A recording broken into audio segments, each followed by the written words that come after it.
fair to say, or this world, the Richmond world, has been a favorite amongst racers in particular, and this course is, in my mind, the perfect racing course in a lot of different ways. So they're already 9.5K, and it's not really the distance, Nathan. I think it's all about where you are when you begin that one and only ascent of Libby Hill. So when you think of Richmond, you think of 23rd Street, Governors, and Libby Hill. But what we're doing is really racing in the first part of this Tale of Two Cities, which is Richmond proper. This is up where City Hall and all of the race hotels were in the old original Richmond. So it's really, really, in general, it's pretty much racing on top of a plateau before we drop back down into giving us the descent we need to have the climb back up to the top of Libby. So looks like everybody's going to ride relatively conservatively right now, Nathan. I'm not surprised, to tell you the truth. Yeah, jumping in with Anthony Cilia here, CCCRT from the US of A. We saw a couple of moves from him a little bit earlier on. Lehman was there as well. They are going to be battling it out for their current standings in their points. This has been tracked throughout for the point standings. Let's see if we can bring some of those in and where things are at for the men's B category for the current situation. As these riders are looking to try and definitely win out here today. Well, I think we actually had one of our races annulled, and I'm not sure if these guys, Bryant Kelly would be at the top.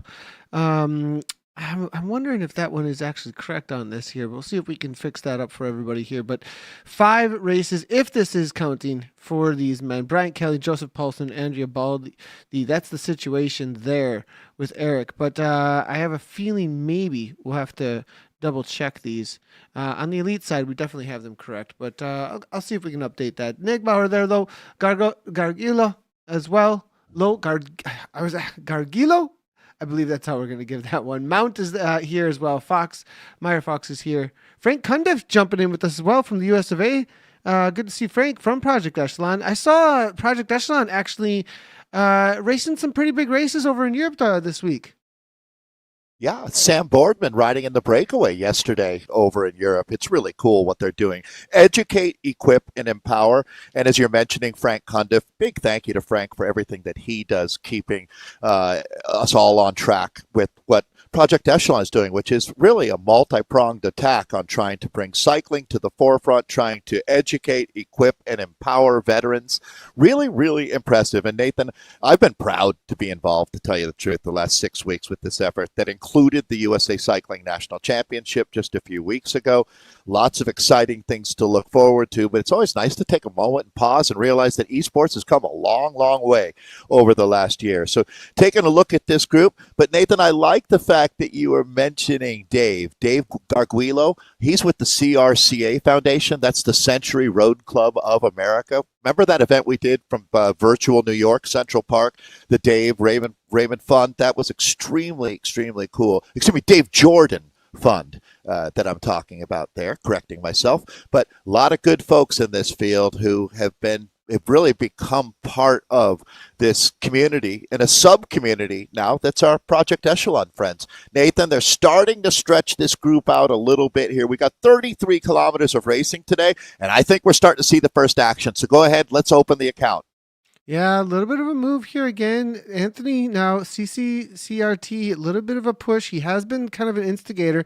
We actually saw one of the riders saying if they had Super Bowl predictions, I think that might have been a little bit of a kick to say, come on, it's time to start getting things moving here. And it does look like that's exactly what's happened. Wow, that is a big punch, actually, as it's going to be Drummond here. Jay Hoodlum on the move. Jay Hoodlum living up to it now, and it looks like one rider trying to get up. That's going to be Frank Cundiff trying to cover this move. So we're coming up on the midpoint of this race, but certainly the midpoint of the time that they're going to spend on top of the plateau here in Richmond. And yeah, they've absolutely activated this race. So full tilt boogie now.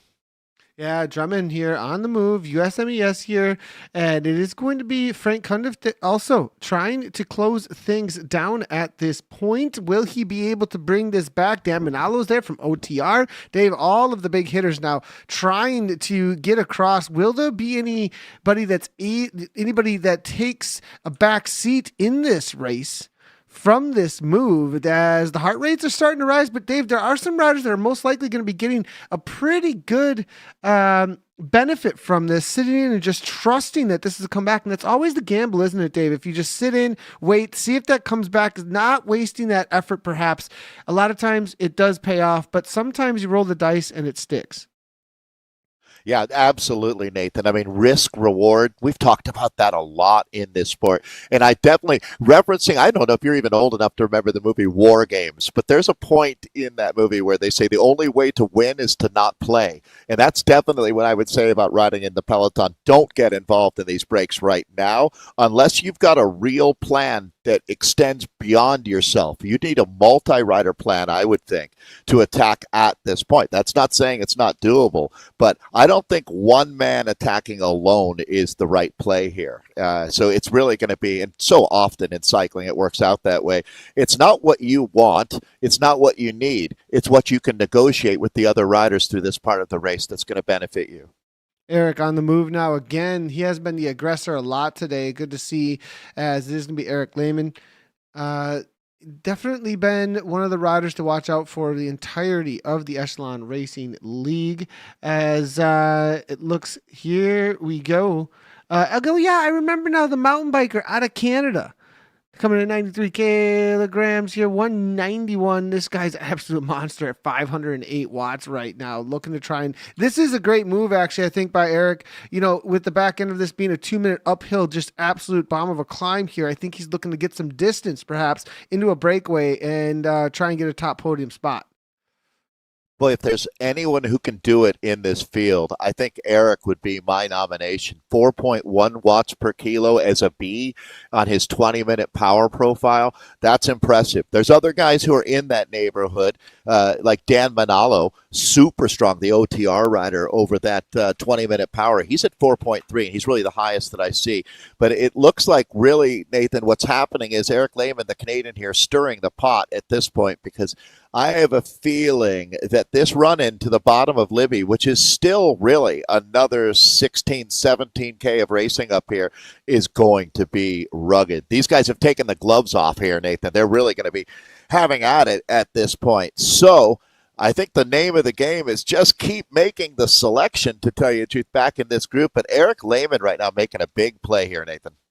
Yeah, big play here coming on in. It's going to be Frey on the move to try and bring this back. Our Frey now really pushing in 6.3 watts per kilogram coming from him, as it's going to be Mount, also VCRT right on the wheel. A little bit of separation here between Frey, though, and the rest of the pack. Nicely done.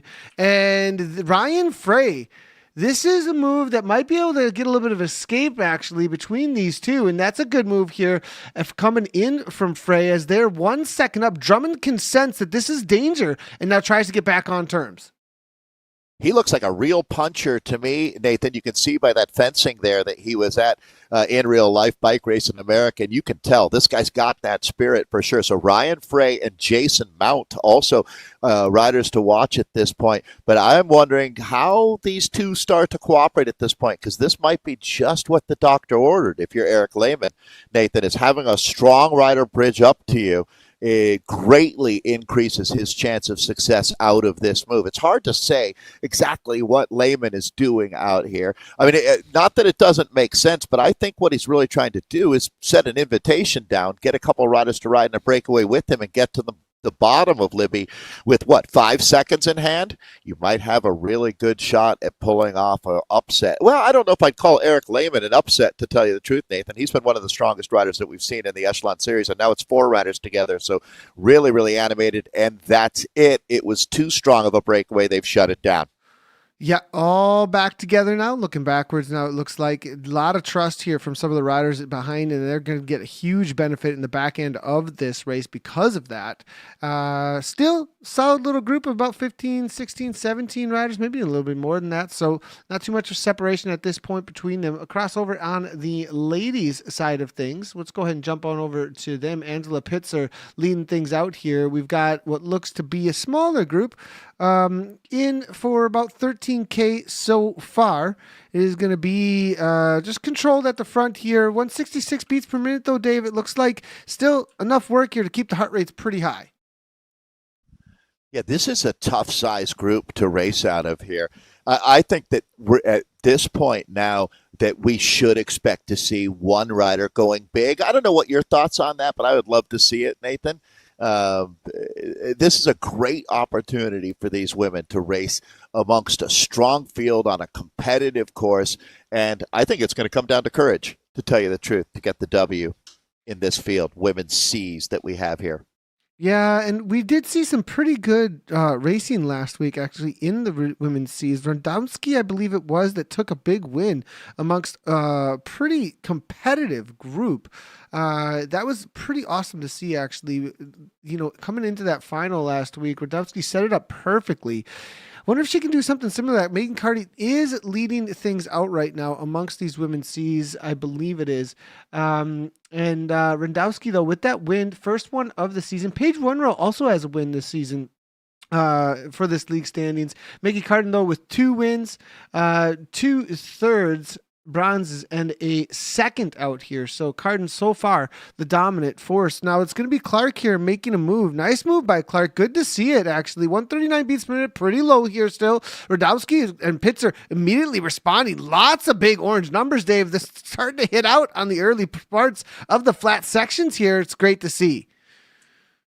Wow, they really have activated here. So absolutely, Nathan. Susan Clark animates things. Let's see who's going to be able to respond. This is a huge moment in the middle part of the race here for our women's C's. It looks like 4 riders coming together. So we talked about Clark making the initial effort here. Paige Wunrow gets up there. Nathan, you mentioned that she's a danger woman. I absolutely agree. Former national champion Angela Pitzer has also made the move, but it looks like the response is coming. So who else is getting up there now? Bostrom Giles covering this. Watch out for her today, Nathan. But I think we've split this group in 2. Yeah, it looks like it. Looks like it. As we do have Carden now making a counter move. That's a good move here by Carden. She's the current series leader right now at this point, and I think this is where the alarm bell's probably going to start going off for a lot of the ladies behind here to say, "Hey, we can't let that go." Carden gets away. If Megan gets away, we've seen her do it before, where she's just gone for the rest of the race. She's one who can TT off the front for the dynos here. And at 3 watts per kilogram, we do see Giles now trying to close that down for Coalition, doing a little bit of work. And I think that work is going to be for Clark, her teammate. Yeah, red alert here, Nathan. Maggie Carden is a legitimate danger woman. They've got a strong team as well. Lisa Hopkins, great to see Lisa racing out of the United Kingdom here. Brianna Eicher and Maggie Carden all on this drafting dynos team that have quite a strong reputation, to tell you the truth. Coalition, same thing. Carrie Bostrom Giles, she's got her teammates Lindsay Somerset and Susan Clark out here. So these teams are well matched. There's no doubt about it. Up in the women B's, I see Synergy is really coming on strong. But here for our C's, these are the 2 monster squads locking horns out here today. Susan Clark here really trying to get under her teammate's wheel now as Bostrom's making a move. Dave, this is a danger moment, I think. This is one of the moments that we're talking about as it's between these specific ladies. Clark now up and out of the saddle and 6.5 watts per kilogram. Can tell that this is a moment. Rondowski is now responding, as you can see here. Rondowski now, big kick here coming from her as it's going to be 4 up now at this point. Pitzer now responding. Maybe the one who's going to suffer for this is going to be Hopkins here from the dynos. A little bit off the back, big kicks, but nope, it's all coming back together. But Dave, definitely starting to see some chinks in the armor. Absolutely. How about that fight from Lisa Hopkins there? She was not going to let go of that group, and that's exactly the grinta, to use that beautiful Italian phrase that's required to stay in this group right now. We've got ourselves an OSS situation, Nathan. Only the strong are going to survive to the bottom of Richie Hill in our women's C field. So if we take some inventory here, outside of Hopkins, Angela Pitzer is there. Maggie Carden has made this move. And a rider who has really been coming on strong, Nathan, Megan Radomski, sitting right there in the slipstream. This could be a huge win for Megan if she can pull it off out here today. That's a really talented group that they're racing into the back half of this race with, and that's exactly where we're at as we've moved through the middle part of the race. But really, the feature being Libby Hill. Nathan, with these women on screen right now, this group of 7, I believe, that it's going to come down to who wants it more on Libby Hill. I mean, that is a brute of a finish. And yeah, I truly think that this is going to come down to who brought their A game to Richmond today.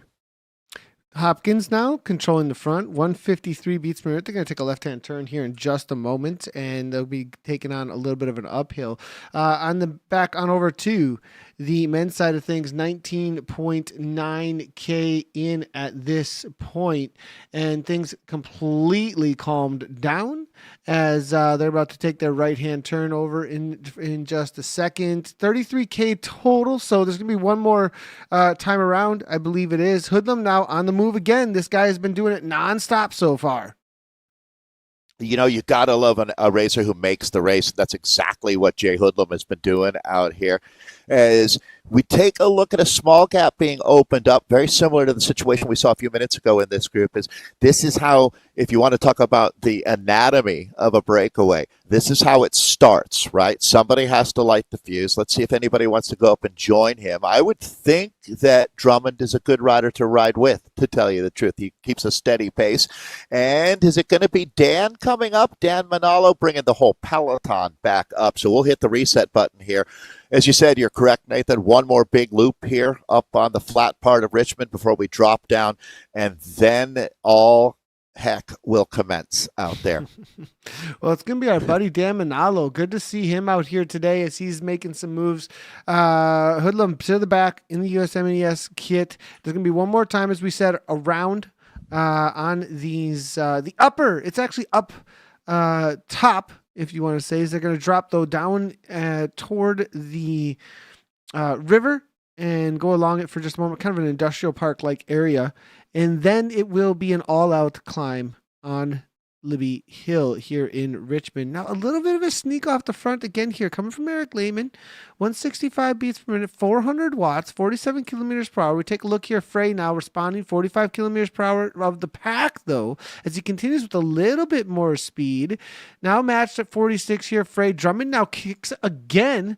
Nice little kick here from Drummond again here as he looks to go across. It is going to be Manalo quickly responding over the top from OTR. 6.8 watts per kilogram coming from him, as you can see. Nice one here at the Greetron as well with that OTR kit. And I think it's all going to be coming back together here as Lehman is caught. Continues to try and break this apart, though. A lot of motivation from him to try and stay away. There are going to be some riders, though, Dave, that are thinking, just wait till the final 2 minutes of this race. That's where everything is going to be decided for. A couple of these riders who are thinking specifically about that.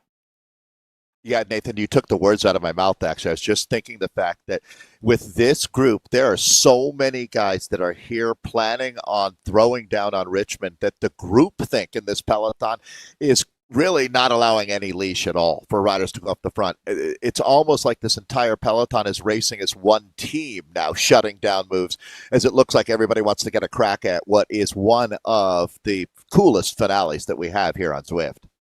Yeah, it really is. It's also one of the most painful. You'd be surprised how much pain you can fit into the one little tiny section of course, actually. But it's going to be cool to see how this ends up playing out here. Now, BMTR, on the right-hand side or left-hand side here, do we actually have, I'm thinking, is Sloth going to be one of our buddies here that I'm not familiar with? Here he is, Brian Kelly, not Sloth, actually. So good to see Brian Kelly is here with us, as this is the guy to watch out for, I think, today, because he is the current leader, I believe, of this B, and he's just going to be following wheels, I think, out here today, Bryant, as the fan above is a new one for me.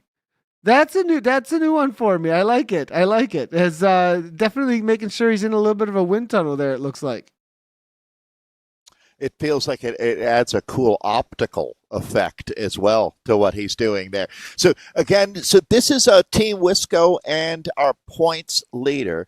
The sixth race taking place now with the USA Cycling National Championships wedged right into this series. So it's relatively close, Nathan, although when we look at those points, you can see that there's not a ton of jeopardy, but there's just enough to keep things interesting out here as we look at our B men now. I think we've entered the finale of this race, to tell you the truth, Nathan. The next attack that goes up the road will have to be taken even more seriously because we're moving into that 10K to go range here in the final race of the series here.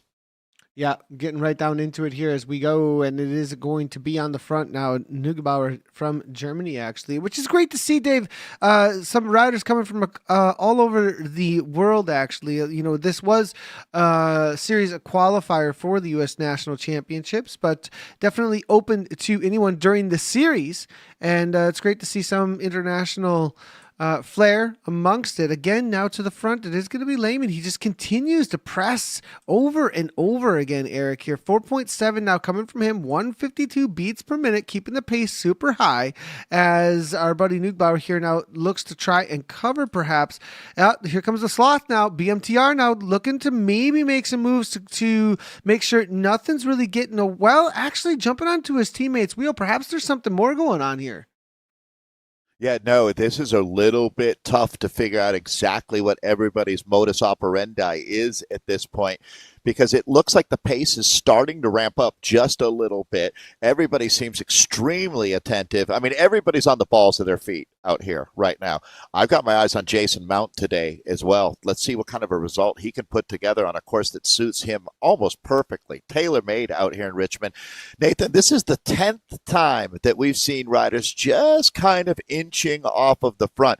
In your experience racing on Zwift, are they just trying to keep the pace high enough that nobody gets an easy ride to the finish? I'm not exactly sure what the mindset is there on the front of the group.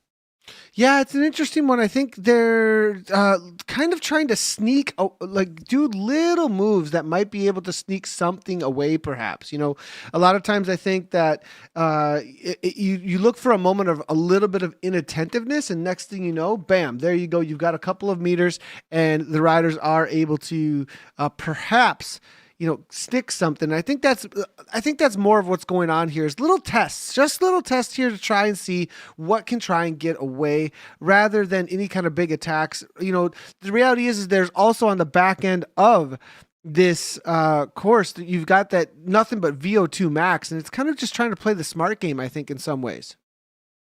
Absolutely. Nathan, I had a great chat with Neil Freyet yesterday where he talked about at the end of the race, one of the things that he looks at, which makes all this, I know a lot of riders do this, is look and see how efficient you were. Your Zwiftcraft. That's really the game here, is how can I be in the front group and do less work? It's sort of like going out to dinner every night and figuring out how not to pay. Right? You continually are looking for that angle to what the best deal. Well, that's what these guys are doing right now. Everybody's playing their Zwiftcraft. They're looking to keep their TSS as low as possible so they've got more explosion at the end of this race. I completely get it. That's exactly what you should be doing, especially when you talk about that risk-reward ratio, Nathan. The risk is so much greater than the reward that really is so unlikely at the end of that rainbow that sitting in this group, riding tempo, makes all the sense in the world to me. This is almost going to turn into a 400-meter cobbled uphill sprint championship. Yeah, essentially at the end of the day. I've done this one quite a few times, actually, Libby Hill After Party, and sometimes that's exactly what you end up with here. And it looks like, though, some of these riders with junk miles, Garver doesn't necessarily want it to be just an uphill sprint championship at the end of the day, so a little bit of move coming from him. We do get a pretty quick response coming from Bryant, actually, though, so that's good to see. Sam Garver now looking to try and make a move. He's actually in a Project Echelon kit here, it looks like. So he's riding for both Project Echelon and junk miles. Good to see. This is, I wonder if he's coming out of Wisconsin as well. We've got plenty of Wisconsin representation, if so, here. Brian Kelly now on the response quickly here, Dave. This is a serious move. Between the Wisco Disco, Farm Watts, I don't know, is Junk Miles, Nathan, a team or another great Wisconsin nickname? I'm not exactly right. I'm sure going with Wisconsin nickname. You guys are crushing.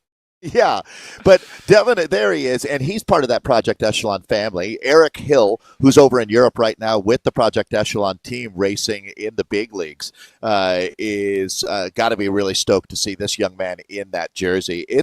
Project Echelon has gone from being a bike race team to educating, equipping, and empowering veterans to, honestly, Nathan, a movement of the people right now. So many folks getting involved with what Project Echelon is all about. So I love seeing right now our B field. It looks like, Nathan, it's Grupo Compacto all the way into the final K. There'll be an attack for sure, but look at these guys. It looks like gladiators getting ready to go into the Coliseum at this point. Yeah, I mean, it looks like between Garver and Bryant, keeping it fairly calm. We did see a little bit of attack there coming in from Garver just a moment ago. Dave Garge, our man, looking like he had to cover something a little bit, but definitely trying to calm things down, it looks like, for him at this point. So the struggle is real. Garver, though, on the move again. You can kind of see a little bit in the pedaling style, Dave, can't you, there, for the fact that he is starting to make a little bit of an attack here, as look at the rhythm there. You can see it right there, and there is a response. Look at Dave with the grimace there. Bryant now covering as well. You can definitely see in these faces exactly what's going on screen. I'm a big fan of Dave Gajuelo, the CRCA Foundation rider that you've got there with the. First off, Anna would be all about that red headband. No doubt about it. Now he's up and out of the saddle, flogging himself like a rented mule. It is on like Donkey Kong now, Nathan. Here we go. These guys came to race, and I knew that it was only a matter of time until someone threw down the gauntlet. You could see by everybody's expression that laser-like focus now from our series leader, Brian Kellison. This is it. The moment has arrived. Bike racing is the most awesome sport on the planet. This is exactly why, because these guys have fully committed to this attack, Nathan. Here we go. Finale time. Yeah, here we go. And they are heading on.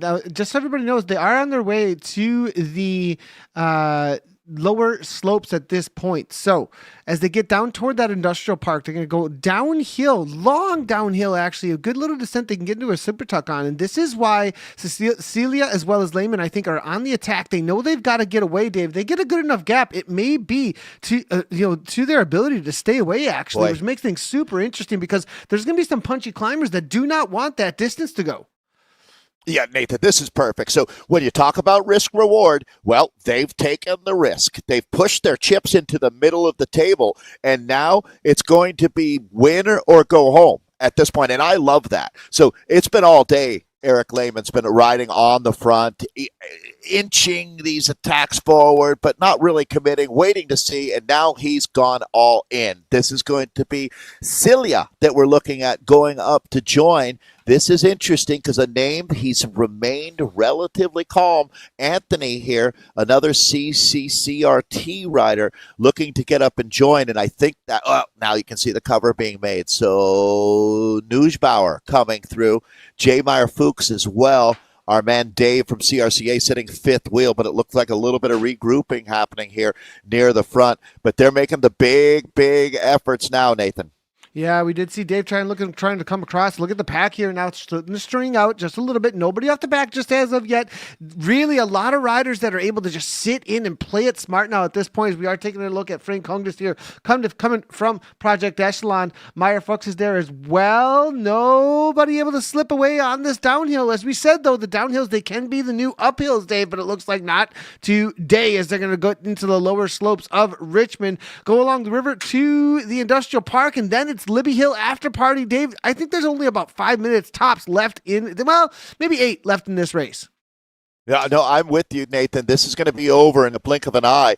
I don't think it's going to feel like a blink of an eye when you're as deep into the pain cave as these riders are going to be by the time they hit bottom of Libby. There is nothing like that experience of scraping the bottom of the barrel, looking for every watt on that cobbled climb that'll be our finale. So we talked about how these attacks, that really wasn't as all in as maybe I felt like it was going to be, is once they realized that the peloton was not giving leash, it looked like they both backed off here, and we brought everybody back together. So hit that reset button for the final time, I believe here, Nathan. You talked about this run-in. Now we're going to slam a hard 180 in about a little under 2 kilometers here, and then that's where the road pitches up, and really the race begins at kilometer 0, but the phase of the race that we're looking forward to most, the finale now, is actually just about a kilometer away.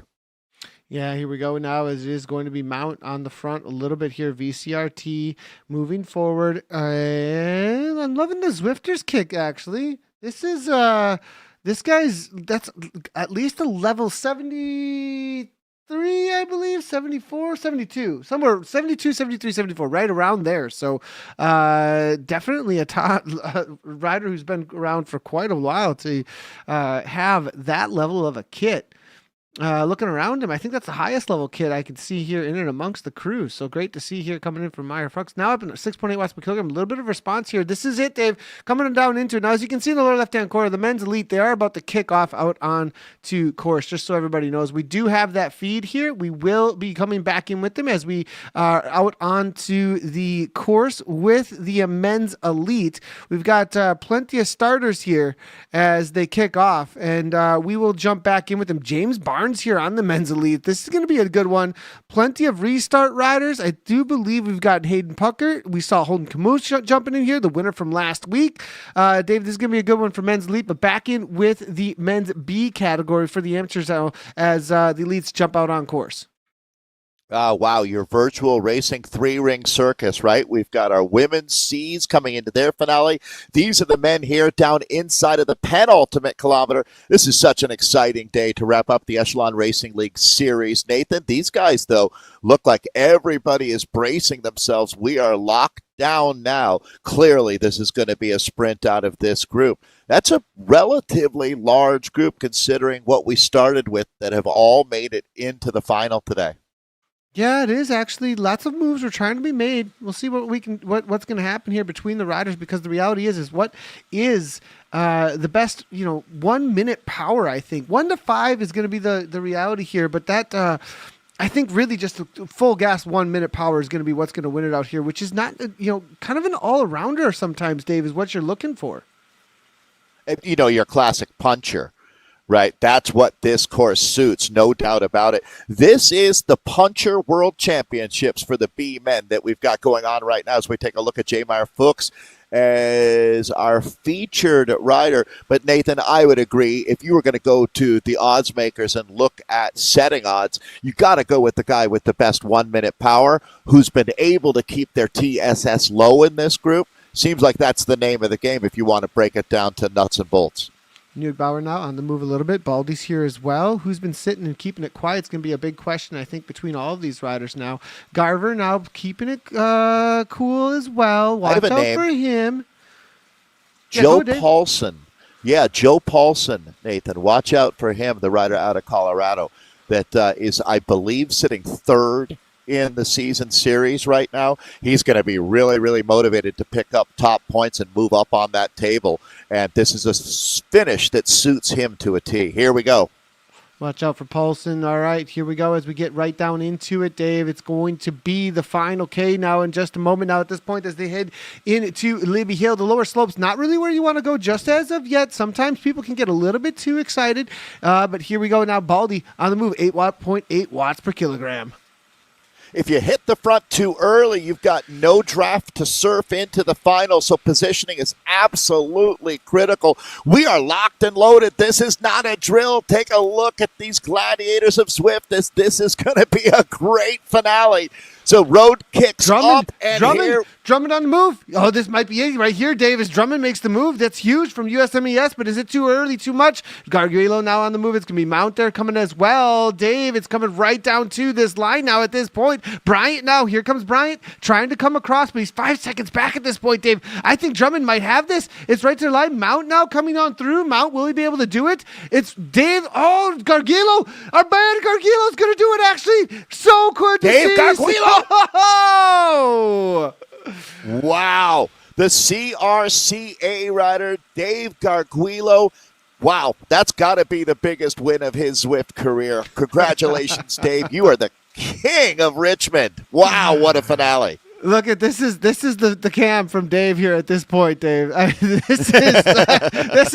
how, I mean, that's what it took. Absolutely done.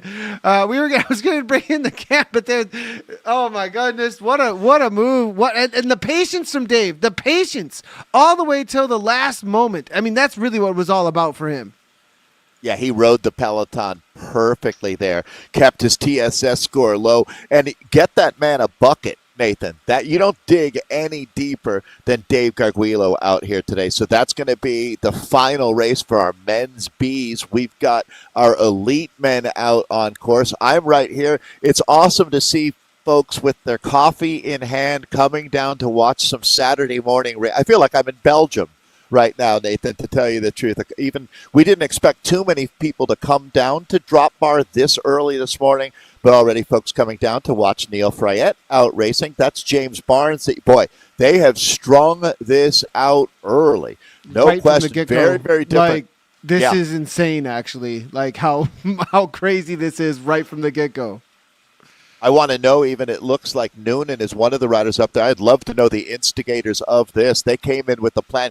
You've talked a lot, Nathan, about disruption. Well, that's exactly what's happening at the front of our elite men's race right now, as this is a big, big test on how can you stick to your plan and how are you going to respond to the activities around you right now.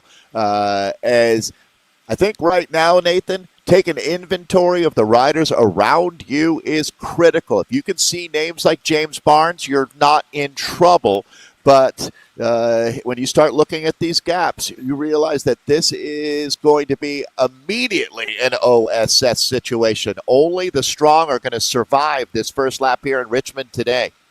100%. Nice. And as we see, Restart has shown up with huge numbers, actually, Dave. Look at how many numbers we've got here. Now, Dave, okay, here's the thing. You are so right about these two kits, though. These kits are so similar, aren't they? They look really good. They're so good. This is half Restart.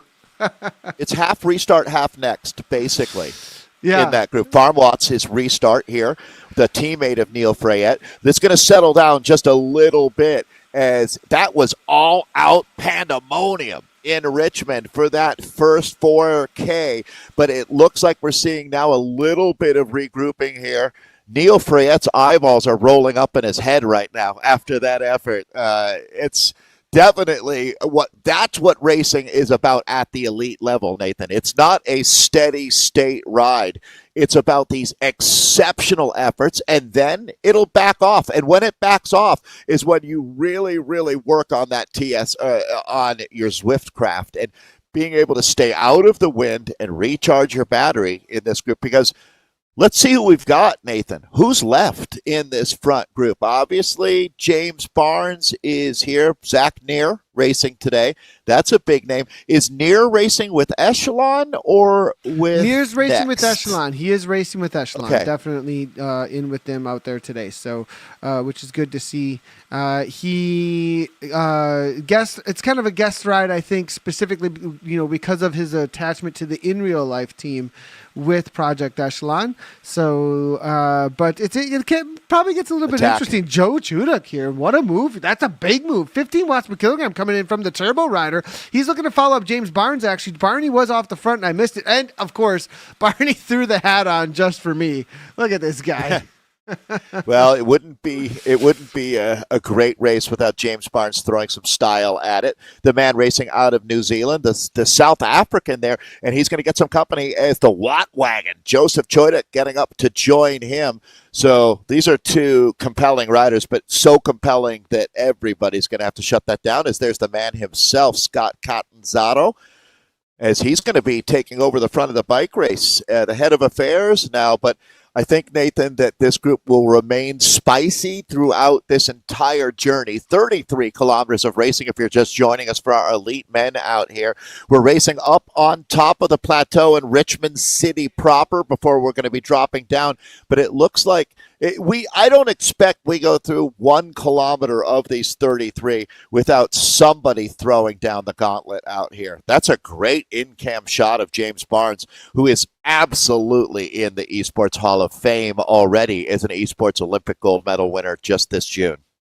Well, Hayden Pucker, though, just ahead. That's what James is responding. As you can see, Farm Watts now 6.5 watts per kilogram on the front. Catanzaro now shutting it down. Bruins there as well. James now sitting back, I think, at this point, as his teammates look to cover the move here coming from Farm Watts. He's been the big danger man, though, when it comes to trying taking on the reality that is the next esports team. So I think that the greatest thing that's happened for us as fans of esports racing here, Nathan, over the last 6 months has been the emergence, the doubling down of the Restart team.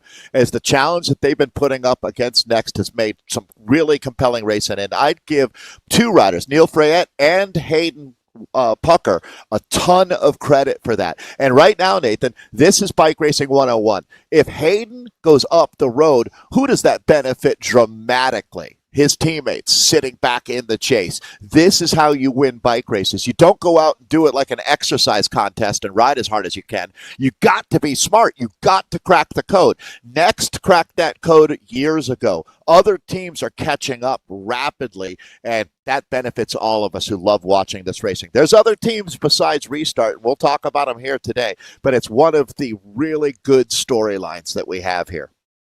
100%. Well, let's try and see if we can get an idea of how calm things might be amongst the next esports crew as they're looking to follow the moves coming from Pucker. This is some of the main men that are going to be watching out for here. Scott Catanzaro is there in the upper right-hand corner. He's actually a current U.S. national champion of for Masters here, which is great to see. Now, James Barnes, lower left there. And Brune's looking pretty calm at this point, doesn't he, Dave? Jay Brune there. Yeah, absolutely. Jay Brune, the chemical engineer. He works for Clorox, and he came to clean up this podium out here today. No doubt. Always been a big fan. We're taking a look now at a good portion of the next team. You know, Nathan, I think one of the really exciting riders that you have to talk about today is going to be Holden Camo as well. Holden, if he makes it into the finale, which I'm anticipating he does, has one of the most explosive sprints in esports history. So we've got a lot of compelling storylines to track on our way to the finish, but you've got to help me out. Who is this dangling off of the front right now here? It's actually Barnes and Yager. James has actually made this move, and you wouldn't know it from the look at James Barnes right now. Like, they're off the front here a little bit at this point, Dave. Let's go ahead and see if we can get that other camera view. There they are. It's going to be Yager and Barnes now. And that didn't look like a serious effort here. I mean, Barney is getting right on the wheel of one of the strongest TT specialists in the US of A right now. I've seen people under more pressure eating breakfast than he looks like right now. So that's certainly a good indicator from a big ride from the South African today. No doubt about it. Todd Harriet, the owner of, Drop Bars being introduced to the world today, is down here cheering on Neil Freyette. So that's going to be giving Neil some extra energy. Sorry, gotta love it. This is here real quickly here because Lisa Hopkins made a move and I actually missed it and I apologize on that. This is huge. Big move from Lisa. I can't believe how did this happen? Oh my gosh. They just let her go and she was off the back before at one point. Nathan, nobody on the planet has embraced Zwift the way that Lisa Hopkins has out of the United Kingdom. She and her husband, Mark, have been really fun to watch, and this is going to be a huge moment for her. Nathan, I'm going to give you a ton of credit for having the wherewithal to realize that this moment was happening because this is important. It's not over, though. It's not Come on. over. It's so close. This is Carrie Bostrom-Giles coming for her. No gifts. No gifts on Zwift, that's for sure. Let's see if she can hold on. Obviously, we love Lisa Hopkins and what she's about, but she's going to have to really bury herself. This gives you a feel for how tough Libby Hill is. If you win it and you want it, you got to earn it. That's what Lisa's doing now, but it looks like they're coming, and it's like a runaway freight train, Nathan. Dave, they're going to get her card at the last moment, but it's for the Dinos. She sets her teammate up, perhaps, Dave, which is great to see. Carden, and it's literally like right there, Dave. Big Carden, she's going to make it happen. The current series leader, but she gets, the swarm at the end. It happens. Carden followed up by Bostrom-Giles, maybe, but Radomski, this is for perhaps big points. They've battled it out. I think Radomski got the better of her, actually. Wow. Clark now to the line. Hopkins is there as well. Angela Pitzer now coming across for 6th place. Paige Runrow now next one. These C women putting on a clinic in courage out there today. You got to give. So, you know what? Sometimes you don't win the bike race, but you win in life. And having the courage to attack like that, even though they catch Lisa Hopkins on the final 100 meters there, Cobbles of Richmond, she certainly can be proud of herself. This is going to be a great way to wrap up the series here for our C women, as it looks like these points are all really going to matter here in the 6th race of the series, Nathan. This is going to be Connie Tang coming to finish now of Connie the Rave team. Yeah, nice job. Good job, Connie.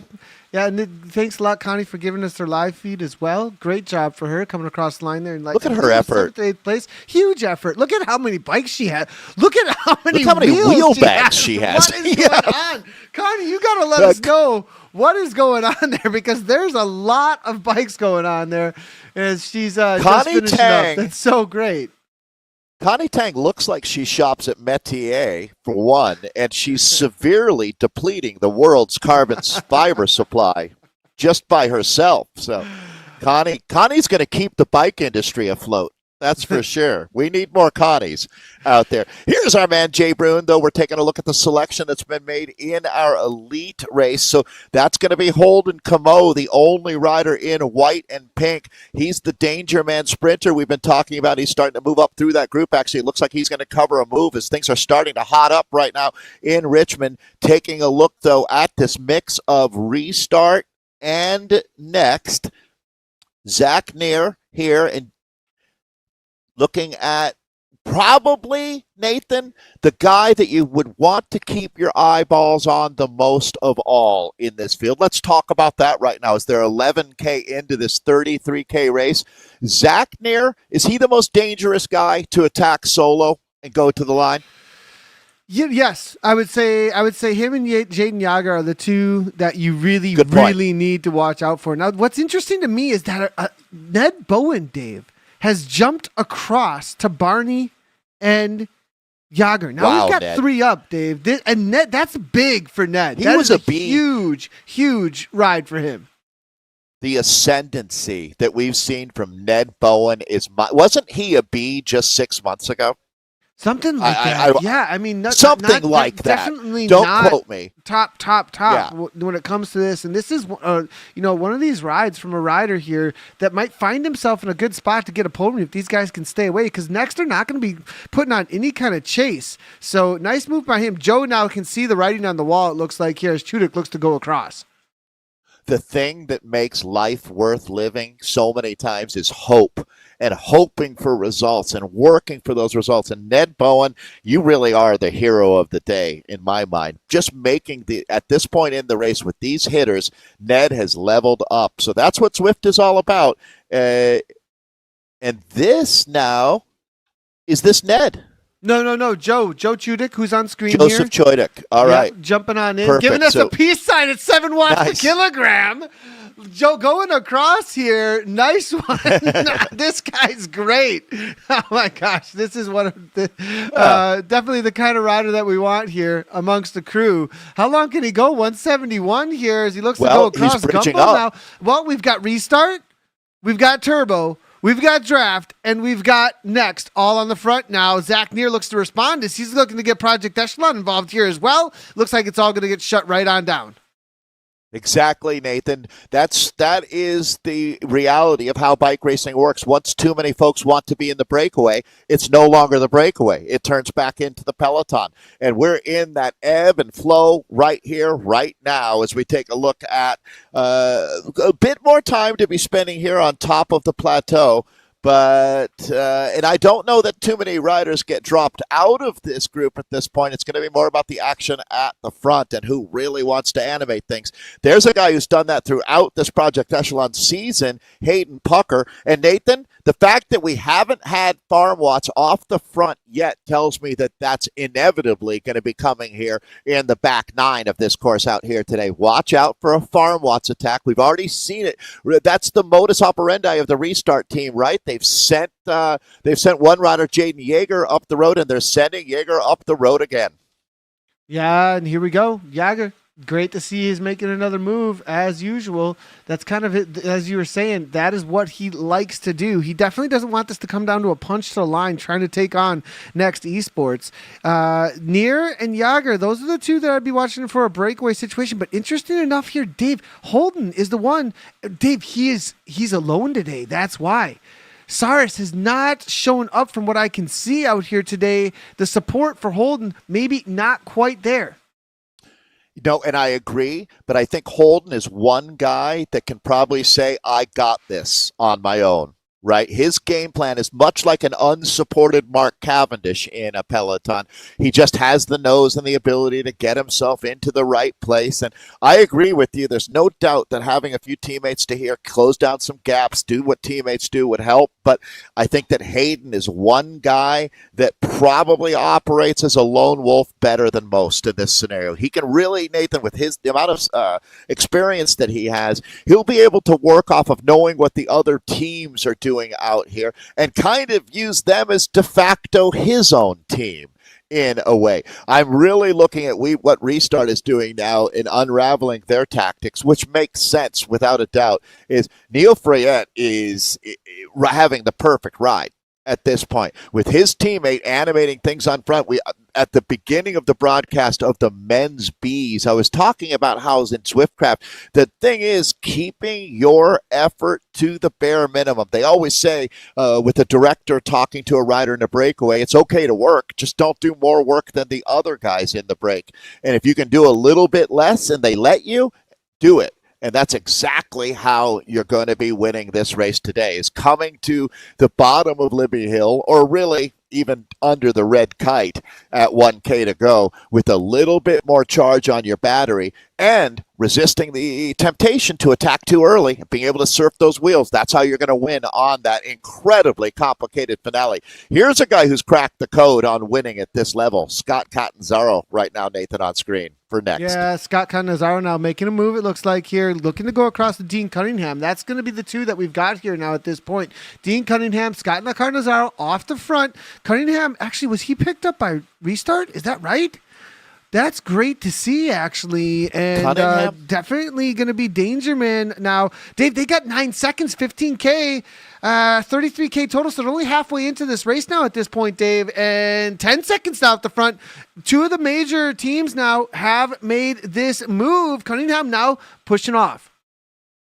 Boy, I mean, at what point do the alarm bells start ringing, Nathan? For me, at 10 seconds, I hit one alarm. But I'm thinking that if this is going to go out to 15 seconds and they can bring it past 20K, we've got two very strong riders here. So I will be watching how this plays out over the next K, but I'm going to imagine with the amount of horsepower sitting in that chase group, and they're ramping it up right now, Nathan. Yeah.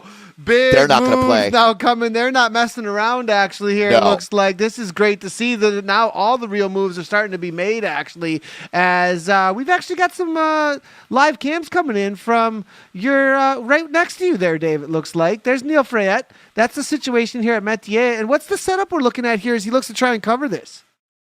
Yeah, well, I am literally you can actually see my notebook in the corner of Neil. So At this point now, there is no doubt that this restart team is firing on all cylinders. You can feel that they're sending riders up the road. Neil is here to win this bike race. He showed up this morning with one plan. That was eating 2 Hershey bars and winning a bike race. And there's no doubt that he's in with a really good shot. I'm impressed. Nathan, you've been able to do your broadcast with Gabby right next to you for the last year. It is really, really cool to see what Neil is doing live and in person. It's the first time I've ever had an opportunity to experience this, and there is a lot more to it when I'm seeing him in action here. And to tell you the truth, he's keeping his powder dry at this point. He makes the big efforts to cover the gaps. His Zwiftcraft, he's a Jedi now. It's truly impressive how he's able to do what he's doing. There's none of the wasted effort that you see with so many riders where they try to cover a gap and then they do a little too much, and there's that yo-yo effect of trying to find your equilibrium. Not a problem for Neil Friette. This guy's a true blue pro. Now things have calmed down, it looks like, here at this point with the chase, as they were able to bring back a few seconds, but now they're starting to kick again. They don't want to let this get too much space here because these two off the front, they are danger men. Cunningham's got a really steady, long, he can keep a pace like this all day long. 5-6 watts per kilogram on the front. Catanzaro, this is how we saw him win the Masters National Championship as well this year. So definitely something they do not want to play around with too much. So Zach Neer now looking, as well as Dave Weinstein. This is a name we haven't talked about too much as well. So Weinstein now looking to try and make some moves to try and bring things back. It looks like what's interesting, Weinstein I think is out here kind of as a solo rider, doesn't have a team to work with, and it's been great to see him show up week in and week out. I think he even got an upgrade into this here to be amongst this crew. So great riding here from him in this Echelon Racing League. Holden now looking to make some moves. Not something I'd usually be expecting to see from Holden, but great to see this move to try and bring things back a little quick. This is kind of an instigation. Keep them within sight, it feels like. Well, and Nathan, there is a rule of thumb in cycling. When you see a sprinter like Holden riding the way he is right now, it's very similar to when you see a sprinter climbing well in a stage race. That means they're going to be sprinting incredibly well. Same thing right now. Holden Camo has just shown us that he will be one of the 3 men on the podium here today, in my mind. I mean, I'm taking a look at this start list here. Zach Neer becomes your outlier, the danger man to attack late in this race and try to pull off a stunner. But if all things go as we're anticipating and the heavy hitters are there and this battle royale commences at the bottom of Libby, these danger men, the list is definitely Neil Friette. How about James Barnes in that conversation? Without any question, he's going to be in the mix. I'm looking at Jay Brune, but I think that the first name, before we talk about the Friettes and the Comos, is going to be watching for what Zach Neer does. I have a laser-like focus on Zach Neer. He's been going through the Zwift Academy. He's at the highest level he's ever been in esports, and he is absolutely a big threat to attack inside of 5K to go. Jumping in so with Lundqvist if you're here. restart, Nathan, you've got to have a guy marking him if you want Neil Friette to win today. And that's I a good think point. that's a really good point, actually. And so you think, well, you're right there. So you probably got some inside information a little bit. I mean, this restart team is just shutting things down and keeping things within control as much as they possibly can for their man Friette, so he can keep this lead in the series. Neil Friette is an extremely nice, kind gentleman, but he also is smart, and he's not telling me anything, Nathan. He knows enough to be genuinely cool, but their game plan, I'm just doing this off of my own experience, right? He's hasn't told right me. Now. He's in third right now, it looks third like, on the series. Yeah, on the series. And I think that there's enough delta if he can win this race, the point gain that Friette can pick up.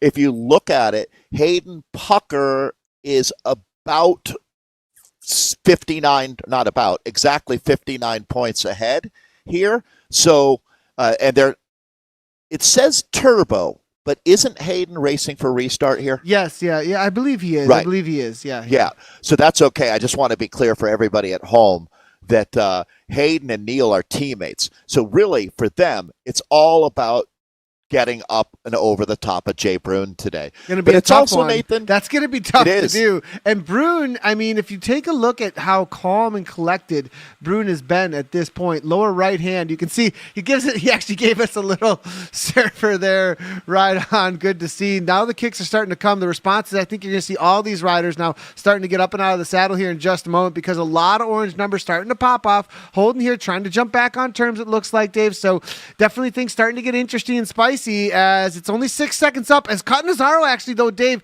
Catanzaro has gotten, looks like dropped, actually, the Cunningham here. So now with Catanzaro gets away, this is now going to, because Cunningham's gone back now at this point, couldn't handle the pace here from Scott. Wow, all over Discord right now, you're hearing red alert, red alert, red alert. There is no doubt that this is the moment before the finale that's critical. You're not going to win the bike race right now, but you could easily lose it. If you don't get on a wheel and get in this selection, it's going up the road, Nathan. So we're down to 12K of racing. This one is on like Donkey Kong right now. Yeah, and here we go. Catanzaro now 7 seconds is all he's got. 4.7, 4.3, 5.2, as you can see here. So just keeping the speed as high and steady as he can without wasting too much effort into the red. He's going to just try and aim to keep that. Well, does he going back? What's that like? What's the well, no, it's a kick here. He's trying to keep it high. So maybe he's trying to find a little reprieve for a moment. But look behind him here, Dave. 6 seconds is coming down quick. This is like the bird dog trying to flush the birds out of the bush, right? What Catanzaro's doing, I think, is trying to get Restart to play their cards early. And this is bike racing at its very best. It's a Machiavellian chess match, let's be honest. And when you look at it now, I mean, Fred is going all in. It's a huge moment here. We're still got a lot of racing ahead of us, but you can't afford to take your eye off the prize. And that prize is a gold medal that's going up the road. So these guys it's panic mode right now, Nathan. Pandemonium here in Richmond as this group, it will be split. Not everyone is going to survive through this critical sector. Yeah, you can see the big attacks coming on through. Catanzaro's near now, going to the front, looking to close things down. 9.7 watts per kilogram coming from him now as they get into the 22-kilometer marker. Now, Dave, this is full gas. Is he going to go flying right on by? He is. Zach Neer, I think, is committed fully to this one. He played it a little bit earlier than we predicted, but this is it. Right here, right now, Zach Nair has made the biggest move of the race. So Nair going up the road, this is going to require a response. The interesting thing is that Nair, Nathan, is not with his next team, but there's got to be some kind of an alliance or bond there for these guys. So again, Zach Nair, super talent up the road. The response will be immediate and dramatic right now because this is one of the riders. This is one of the three riders that you would have his name and number on your stem telling you do not play around with this one. So that's exactly what we're seeing. This brings the cream right up to the top of the cup. Yeah, as you can see here, Near now 6.6 watts per kilogram, steady 440 watts. This guy can do this for quite a long time, Dave. You let this get away, it's going to be game over. Neil Freyhead now making a move. He's looking to come across, it looks like. Good to see from Neil. This is the first response we've seen from him. He knows what a danger man is, but now backs off here because I think he knows the rest of the pack is still with him and willing to fight. This is crazy. This is exactly what the Echelon Series has been all 6 races. It's unpredictable. It's a dynamic that we've been looking for in esports for a long, long time. I am stoked that we get to do it right here in Drop Bar as the future of the sport is happening right now. So, Nathan, these guys really, the big hitters are all now going ahead and just pulling back that mask of trying to pretend like they're just going to ride in this group. Everybody's responding to the moves that are going off of the front. Let's take some inventory now. If you had to say, and again, it looks like a pretty even mix of Next and Restart. Holden Camo in that pink and white jersey, but he's going to slide back in the group as another surge is coming. This is going to dim the power grid in Richmond proper right now. You couldn't even get a microwave oven to work with these guys draining every bit of watts that they've got in town. And it's gone single file here at the front now, too. So this is going to be a tough K right now. There's no rest for the weary today. Holden Camo moving up. And he's going to be hard to beat today, Nathan. Camo's on his A This plus is game. interesting. Pucker now. Hayden Pucker right on the wheel with Hayden Pucker. It's also going to be Weinstein actually with him there. Interesting enough. Jay Bruin holding Camus. It's going to be Barnes now looking to try and come across. So that's the right-hand side of the screen. The Zach Neer still has 3 seconds. And this is how you do it, isn't it, Dave? You just continue fully committed. If you have the gap still, if you don't have anybody on your wheel and you've got the meters, Dave, you can commit in this kind of way. As Neer says, you've got to chase me down. I don't have teammates out here today. You're going to have to work. I'm a one-man wrecking crew, and he now still has a gap. They're kind of throwing in the towel. Cat Nazaro, 1 watt per kilogram. Dave, can they chase Zach Neer? The most dangerous animal in the world is probably a urban coyote with rabies, and that's what you've got right now. Is he is absolutely a lone wolf in this thing. He has no teammates. He has nothing to lose.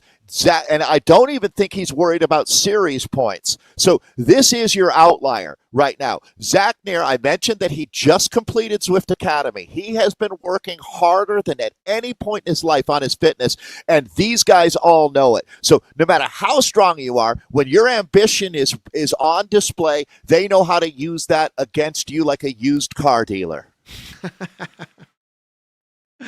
Well, Neer goes flying by a couple of lapped riders here. There's going to be Niall as well as Brian Kellison. Good to see them showing up out here today. He's got 9 seconds still, Dave. They've calmed down behind. Who's going to put the work in? Pucker's 2.3. Dave, they're literally just watching at this point. Like, if we go over to the other feeds, look at that group. There's nothing strung out at this point. They are trusting the downhill, I think, because it's 33K, right? So we're getting down to it here. 8 or 6 or K or so to go, a little under 8K. They're going to go downhill in just a moment. Are they trusting the Super Tugs downhill to bring back the time on Zach Neer? But being such a savvy Zwifter, he knows how to ramp things up, get into that Super Tug, big speed up against this back. They've got to work for it, Dave. This isn't free to come back. And as you can see, Barney says, okay, enough is enough, heads to the front. So every now and then, when you've got 2 dogs fighting for a bone, a third one comes and takes it. Is that going to be the man in pink and white? Because, Nathan, when I'm looking at this field here and you look at the finale, there is no doubt that you've got like the Celtics and the Lakers here with restart and next. These 2 teams are almost neutralizing each other. When you take a look at what's happening at the front here, these teams have just been throwing haymaker after haymaker, but guess who's still there? Holden Camo. You think on the uphill, you think he can do it? You think that, like, I do. Jay Bruin, for some reason, I feel like Bruin might be the favorite on that uphill, but, between those two, but it's going to be they're the best sprinters in this pack, though. When you go uphill, Bruin, there's a reason why Jay Bruin had, or he may still have, the what is it? The Innsbruck KOM. On that, on the kicker in Innsbruck, the leg snapper, he grabbed that. Yeah, right. He grabbed that sometime last year or the year before in one of our high-end races I was a part of with him, actually. I was trying to challenge him for it. I mean, he's got a crazy kick for about 1 minute. It's a little more than that, though, isn't it, for this climb? So, I mean, Holden... I'm not sure. Maybe he can. I mean, he's got some pure watts, though. And it is a different game at this point, too, when it comes to pack dynamics and the way it works. On the front, though, Barney doing the work for his team, as you can see. Yeah, and that's clear, isn't it? Is that James Barnes is here to try to set up another rider, and that's Jay Bruin. So that's a really observant tip. I mean, when you think about it, look at power profiles and what finale, if you want to replicate that and compare apples to apples, that would be Innsbruck leg snapper. Absolutely. So, I mean, that's a really good point when you talk about it with Jay Bruin and the next team. So, I think it's fair to say that if you want to try to look at ambition for the teams here, restart for Neil Friette. It looks like next is going to be, Jay Bruin is coming and leading the series. Of course they're riding for him. They have every reason to try to get him over the line first. And what better way to wrap up the Project Echelon series, Nathan, after 6 of the most challenging races that we've seen in esports, than to go ahead and put a cherry on top with a win in the final event. So Jay Bruin has the most to race for as far as that perspective. But when you look at it here too, the pride that I'm seeing here in Seattle today and what Neil Friette has brought to Drop Bar, there's something to that. What your motivation is in a finale. There's actually a crowd. Matt Skelton, the man who brought the Tour of California to life, has come down here to join in the festivities. So, yeah, I mean, when you look at it, there's a certain energy here in Seattle that is going to have an effect in this. And that's one of the coolest things about bike racing is when you get into this moment, it's like, take a look at this field. Which one of these guys is going to win this bike race? What is it going to take? How deep do you have to dig to pull off a win in this kind of context? I mean, these are the best esports racers that we have in North America lining up here, Nathan. Griffin now to the front, it looks like. Next, getting some more firepower. Barney looks like done with his job as Payne Griffin. It looks like up and out of the saddle. Look at the effort he's putting in for his teammates to bring back. They can see it's danger now, Dave. This is it. We're getting to the back half within the last 6K or so at this point, Dave. And next they're starting to have their men go to the front and ramp this pace up. Now Dave Weinstein to the front though, but he's not going to work. That's just a roll through situation. Actually, Gumbel now is going to be the next one. I think that's going to take over for next esports. Near into a super tuck though at this point, and he's just getting taken the speed to the front, 59 kilometers per hour, Dave. They got to match that. Gumbel now to the front for next. The moment that esports racing really arrived was when we got to this level of team tactics, Nathan. No doubt about it. Is when you take a look at this peloton, there's probably 5 or 6 guys that are here with the goal of ultimately winning this race, and the rest are here to help. And that's what bike racing really is. It's never been an individual sport at this level. It's always about the team that you can build around you. And it's going to be interesting now to watch what the next play is. What was that all about? I mean, he's just trying to get the speed up, interesting enough. He's actually working together with this pack a little bit to bring this back as we get a look at that super tuck now.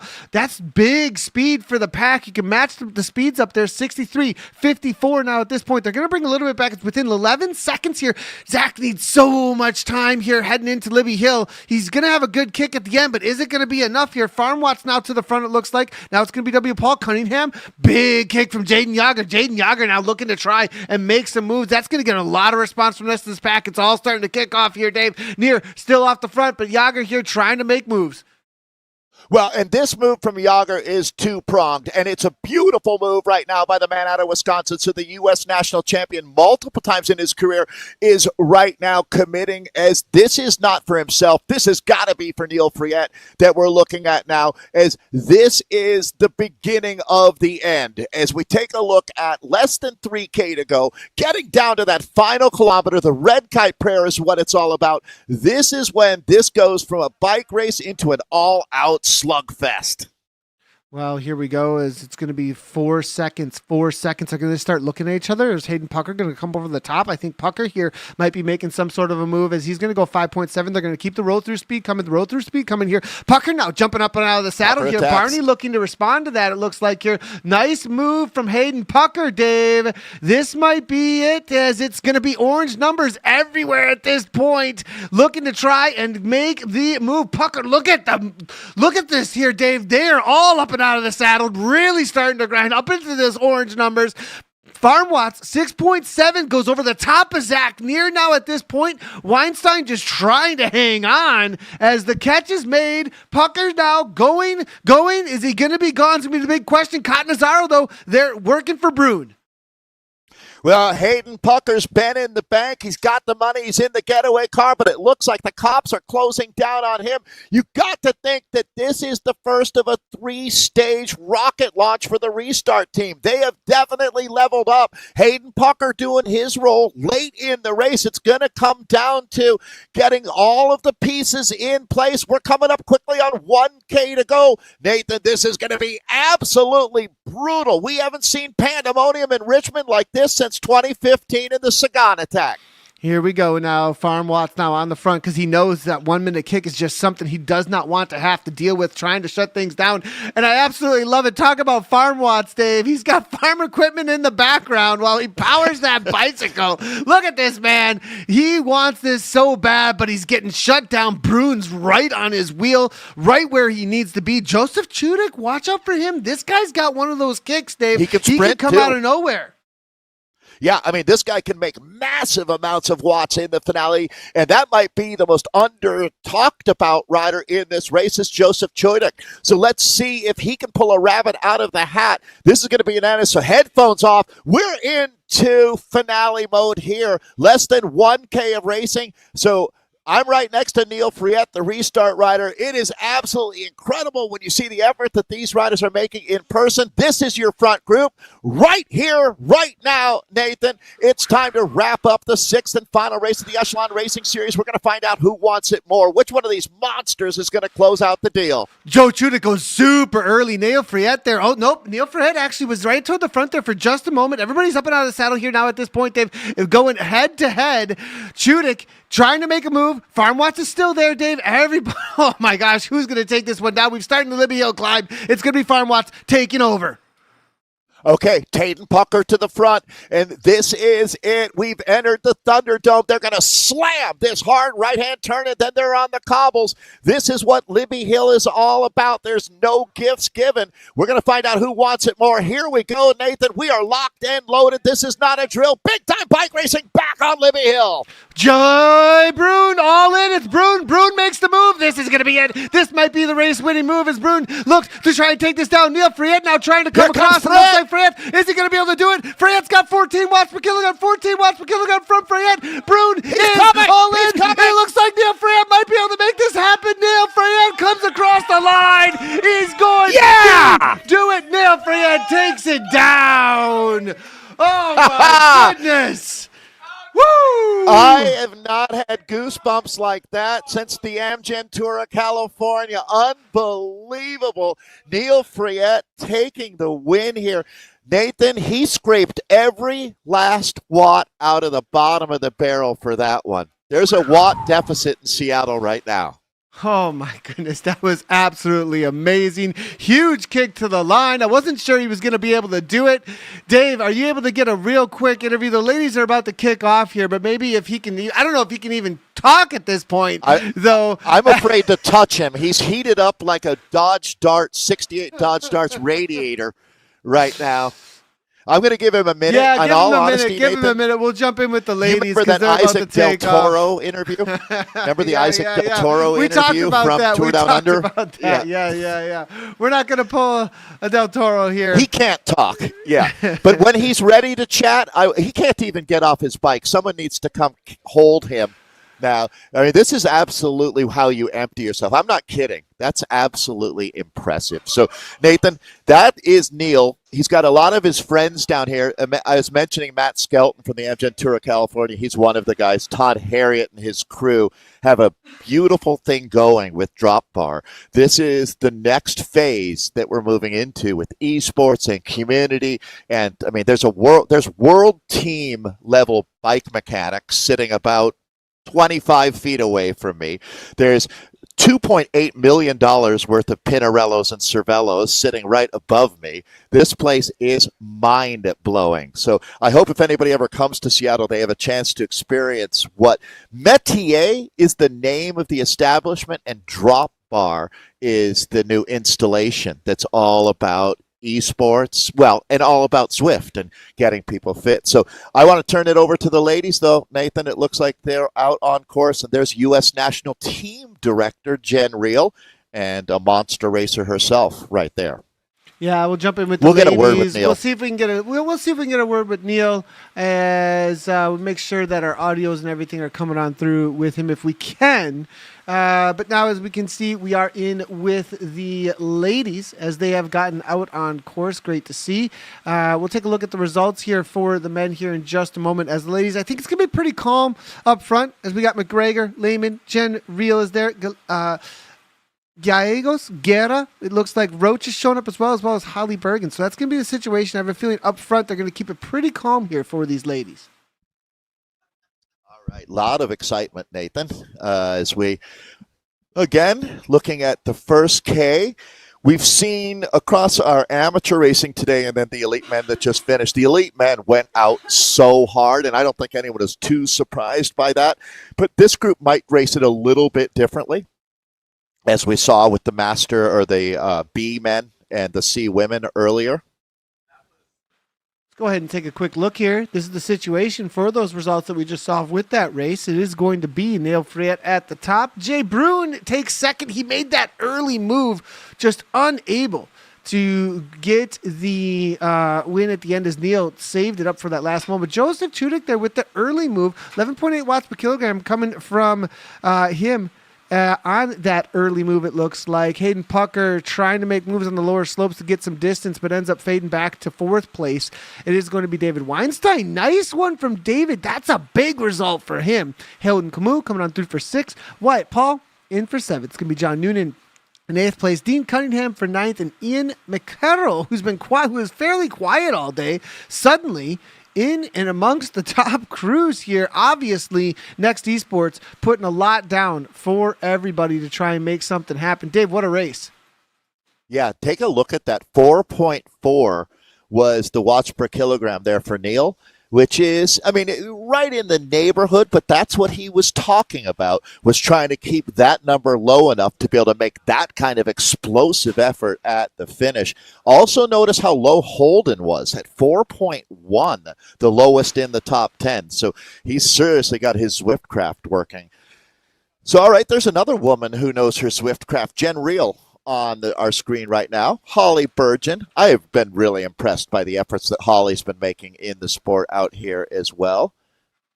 Holly's off the front, actually. She's actually making a move here, Dave. Nice little move here coming from Burgeon. Good to see. 7 seconds, as I think she's trying to just make the race nice and fun for the rest of the ladies here. So good to see a little move here coming from Holly. Jen Reel trying to shut that down. Yeah, I love it. I like the fact that they're going to let some tactics play out here. It's a smaller group that we started today.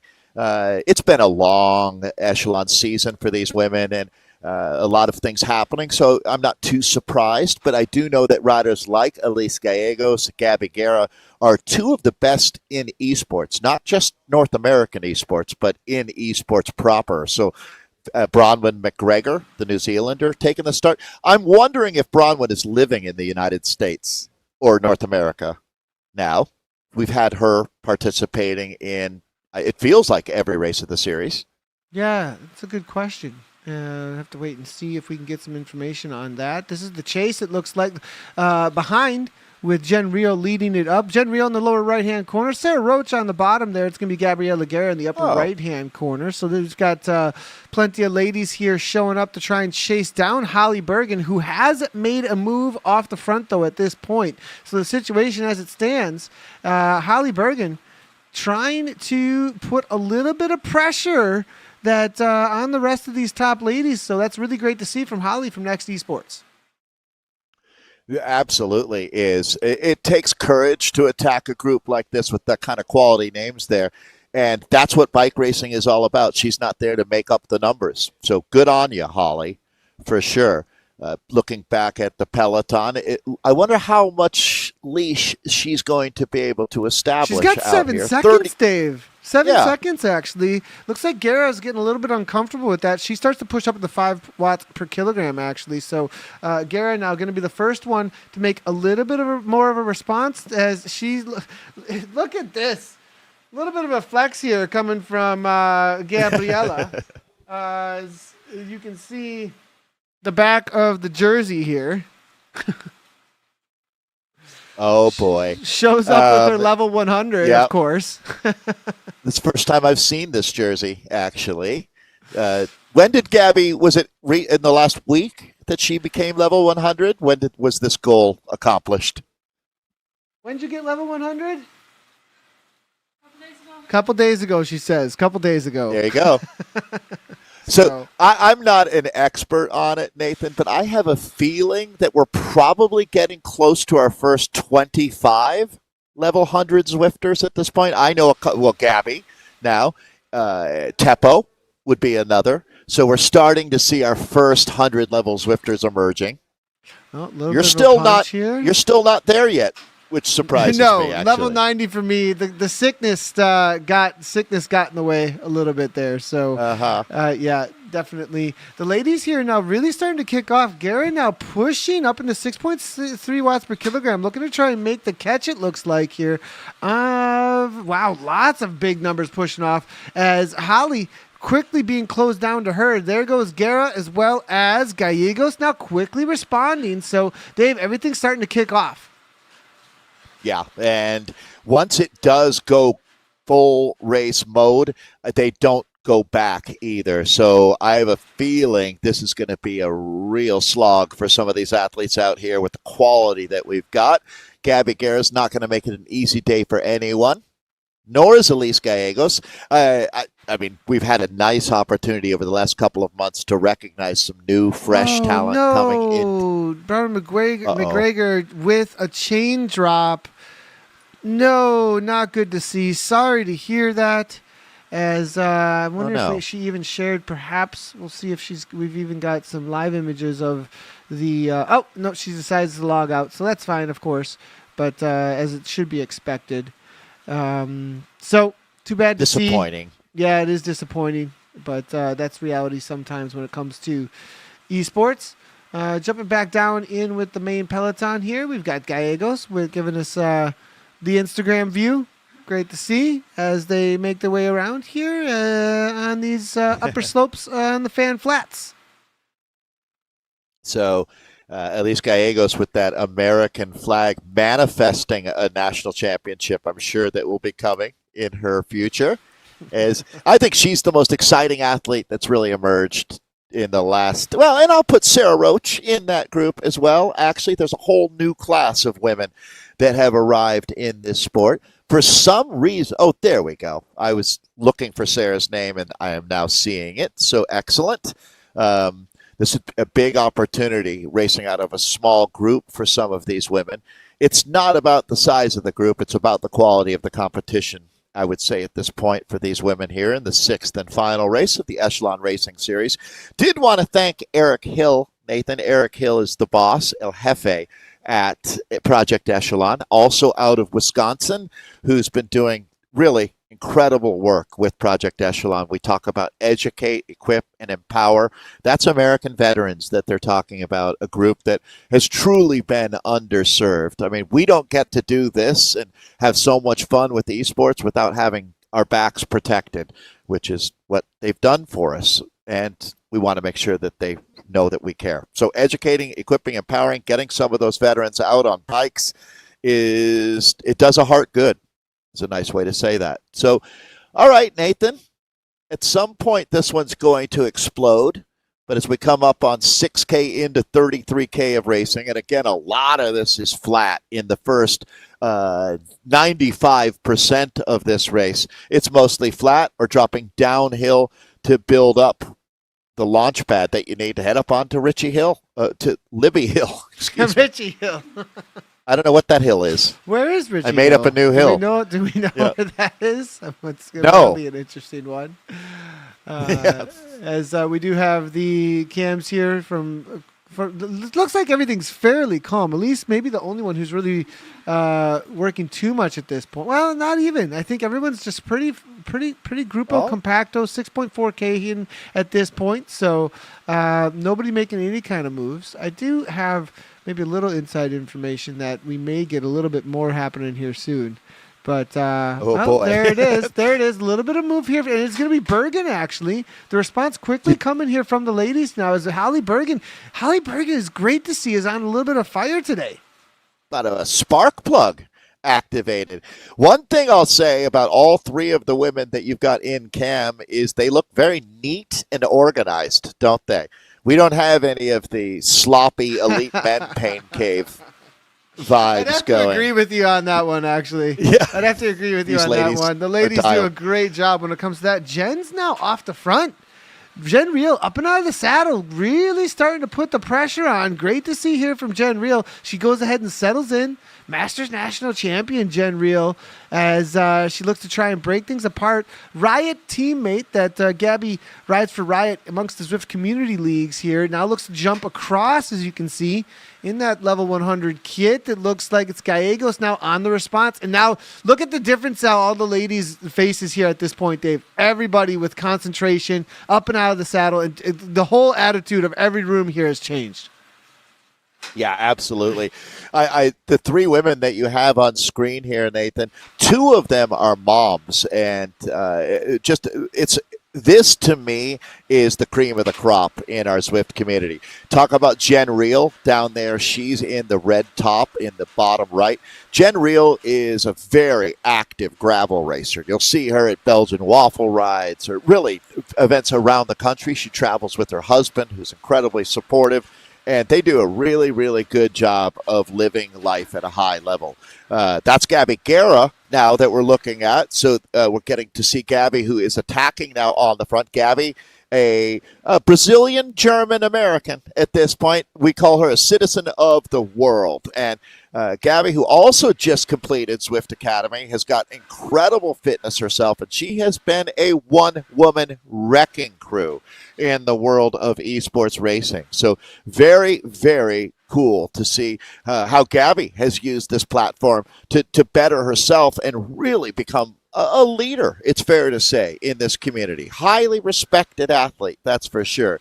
And then I can't say enough about Sarah Roach. I've been so impressed by not only her work ethic, also a mom of two, a 4- and 5-year-old, just ran a marathon at world-class pace. I mean, a 3-hour Houston marathon. So all three of these women have truly got it going on, Nathan, when you look at the women that we had on screen. I could say all of these women. Unfortunately, Bronwyn McGregor had that mechanical that took her out of the race a little bit earlier. And we haven't even started singing the praises of Julia Lehman, the Canadian, in this field. But right now, nobody is getting an easy ride out here. Not one bit. This is absolutely on fire here now at this point as the riders continue to press on. As Guerra here keeping the pressure on up and out of the saddle, as you can see, 7 watts per kilogram. Jen Reel now backing off as she can respond. Elise Gallegos, though, up and out of the saddle here, looking to try and bring this back. All right, and Nathan, this is where you really see the numbers going up. We're at 6 watts per kilo for Elise Gallegos, Gabby right there as well. So this is going to ramp up in a major way. We're only 14 minutes into this race, 9 kilometers in, but I think that a new phase is beginning. Now, Gabby looks like she's going to get pretty serious here. Yeah, it looks like she's starting to try and push the pace. Got a little bit bored with how things were just sitting around. Lehman here now off the back just a little bit, it looks like. Reel now closes it down. Bergen looking to hang on. She has done so. Good job by Bergen here to hang on with this pace that's being set as she was one of the riders on the early attack. Gallegos now with the counterattack. Big counterattack coming from Gallegos. This is good to see. Yeah, and this is incredibly dangerous. Even though this isn't a huge field, the intensity that these women are going to create on this race course is going to be world-class, no doubt about it. As Elise Gallegos does not show up to put in the numbers or to make up the numbers or get exercise, she's here to race and find that intensity, and that's exactly what we're seeing from the Wahoo Cole rider. So one of the bright new lights in the world of esports is going to put on a clinic in pain here today, Nathan. Yeah, Gallegos now, a little bit of a gap. Garrett looking to try and get back on terms with it here. Can she do so is going to be the question. As Sarah Roach now looks to try and shut this down. There's Garrett now just coming into scene. Sarah Roach now behind, trying to bring this back. It looks like Roach up at the 5.4 watts per kilogram here. It is going to be Real getting the benefit of that, as well as Roach looks to be able to just grab back on terms here and settles right on down. Nice job by Sarah Roach here to bring this back, because that was a dangerous move here. Look at her calm down, trying to get some breath back into those lungs and spin the legs up, clear a little bit of that pain out. All right, the 4 riders of the apocalypse coming together here on the front. Now that is going to be Jen Reel in what we have lovingly called the 80s retro Tomac jersey there that the Riot team wears. It's going to be Elise Gallegos in the magenta in blue. I got it on the magenta Tron bike there. Sarah Roach with the blue jersey. That's the Avis Synergy team. And there we go. Some more riders rejoining the party here, Nathan. So still waiting to see if Holly Burgeon, Julia Lehman. 11 seconds back here now at this point, but Lehman has been able to jump back in, it looks like here. Bergen here now, it looks like, it has been dropped. We'll see if she continues on for the day, but I have a feeling no go any longer for Bergen. All right, and Julia Lehman is another one of the riders that has started to become prominent at this level, and we're going to hear a lot more from the Canadian here. Definitely, this series has helped us highlight some new riders and meet some new talent over this last month for sure. As we have now, it looks like it surges, Nathan, and then it backs off up in this front group. It's only a matter of time until a rider puts in a devastating attack out of this front group. Yeah, 100%. We have seen a couple of attacks here up to this point, but things have calmed right on down. Nobody really making any moves any longer. So let's take a quick look at what the current standings are for this crew at this point, because they are still battling out for the overall win, I think, here today. It's not going to be said and done unless I believe Elise Gallegos has to, she has to hold on. Obviously, she's got to finish out here today, but I think she's got a pretty good gap out here at this point. Sarah Roach could challenge if anything catastrophic would happen. Knock on wood a little bit there. Gabriella Gerther back in third place. Julie Lehman, good to see her in fourth. And then, as you can see, Kolchinski still on the board after 3 races. So that's the current situation for the standings. Still 4 fighting it out. The only person that can beat Elise Gallegos now is her internet provider. Don't, Dave. Oh, my gosh. Oh, man. Well, after Nationals, Dave, I think she's probably got things settled down, hopefully. Dialed in now at this point, as we are heading back on over. It seems like, Nathan, for any legitimate esports champion, that's a rite of passage that you have to journey through, right? Right? Yeah, everybody has their challenges out there, that's for sure. I mean, everybody has their challenges at one time or another with the internet. Neil was telling me a story about racing a few weeks ago where he completed a couple of the races, the internet went out, and then it popped back in just minutes before the final event of that national championship, which he won, actually. But can you imagine the stress around that as an athlete? That would be so they go through stressful. A lot. Stressful. I think it's a great set. Well, we've got Jen on screen here, Nathan. I think it's worth taking a moment to thank these athletes for all they go through, for the dual verification and the efforts that they make to compete. It is not easy. It's worth it, and the validation really adds a lot to it. You know, dual verification is really, really important out here. But I appreciate that these athletes really, really make an effort to keep it on the up and up. So thank you, everybody. Huge. That is absolutely huge. And these athletes, they put in a ton in the background. There's so much work that goes into racing, actually. For those that might not know, every one of these athletes, they have a weigh-in. They have dual recordings, which means they have a double recording of different power sources to make sure that their equipment is reading exactly as it ought to be reading. And then on top of that, it's just getting the setup as it needs to be. Now, obviously, though, Dave, it isn't like they're just showing up one day and then suddenly they're out here. These are athletes who are extremely passionate about racing esports. They have these awesome setups a lot of times. Hopefully, as you said with Neil, I think Freyetto, he's a little newer to the space in the last year or two, I feel like. Then he's been racing actually from the métier a lot of times, it sounds like. Yeah, well, actually, the more you meet Neil Freyette, you realize how dialed in he is. And when we're doing the interview with him later, I'll ask that we show you his setup, which I'll ask him about it in the interview because it's really remarkable how much he's dedicated himself and thought has gone into this. This isn't just happenstance here, for sure. And I think maybe I really appreciated what you were just saying about that as we still have our women's group together here at the midpoint of the race. I think that if you really, Nathan, want to have fair competition, we've come a long way with Project Echelon series here. And dual verification is the name of the game. And in all honesty, if you want fair racing, and you expect other people to have to prove it, then you need to prove it yourself. Everybody seems to understand that that's how this works, and I feel like some big strides are being made forward here over the last couple of months in this subject, this arena, which, I mean, for all intents and purposes is fair competition. Yeah, 100%. Well, Dave, I think you and Neil maybe got a second as things are pretty calm here in the women's race, perhaps. And let's go ahead and see if we can have a little hello between the two of you. Just, Dave, it'll be all on you though. You completely take over on this one for a minute here as you guys have a little chat here with our race winner and series. I'm not sure if he took the series. We'll have to double check on the final with that. But at least the race winner today, Dave. In with Neil. Well, it looks like we lost the audio just a moment ago. We're working on the audio. There we go. We got it. Go ahead. Fantastic. Neil, first off, I was talking about your setup.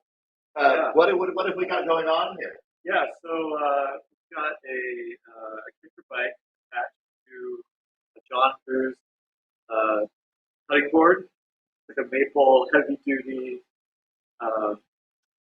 pressed wood kitchen table, basically, that adds a ton of stability. And then I've got some metal prongs in there, and I've got the trainer leg strapped down. So it was a famous cutting board maker you were talking about. Juice, right? John Booz. Right. Yeah. Right. So we should get him to start making platforms in this world, for sure. So, hey, let's talk about the race. That was really exciting. It looked like you came in with a solid team plan. You could hear me commentating, obviously. Was I getting it mostly right? Pretty much, yeah. Hayden was in the running for the overall win against sort of him and Jake Brune. At next. So the plan was to sort of protect Hayden, and then his plan was to, go all in with maybe like 90 seconds to go, which you saw happen. We tried to give him a little bit of a lead out over that last little hump before the hard left-hand turn into Libby. Yeah. So this sport is great. We really enjoy watching the racing, but it has to be so much better when you're in a team that has when you're making the race happen and you see the back and forth with the other teams.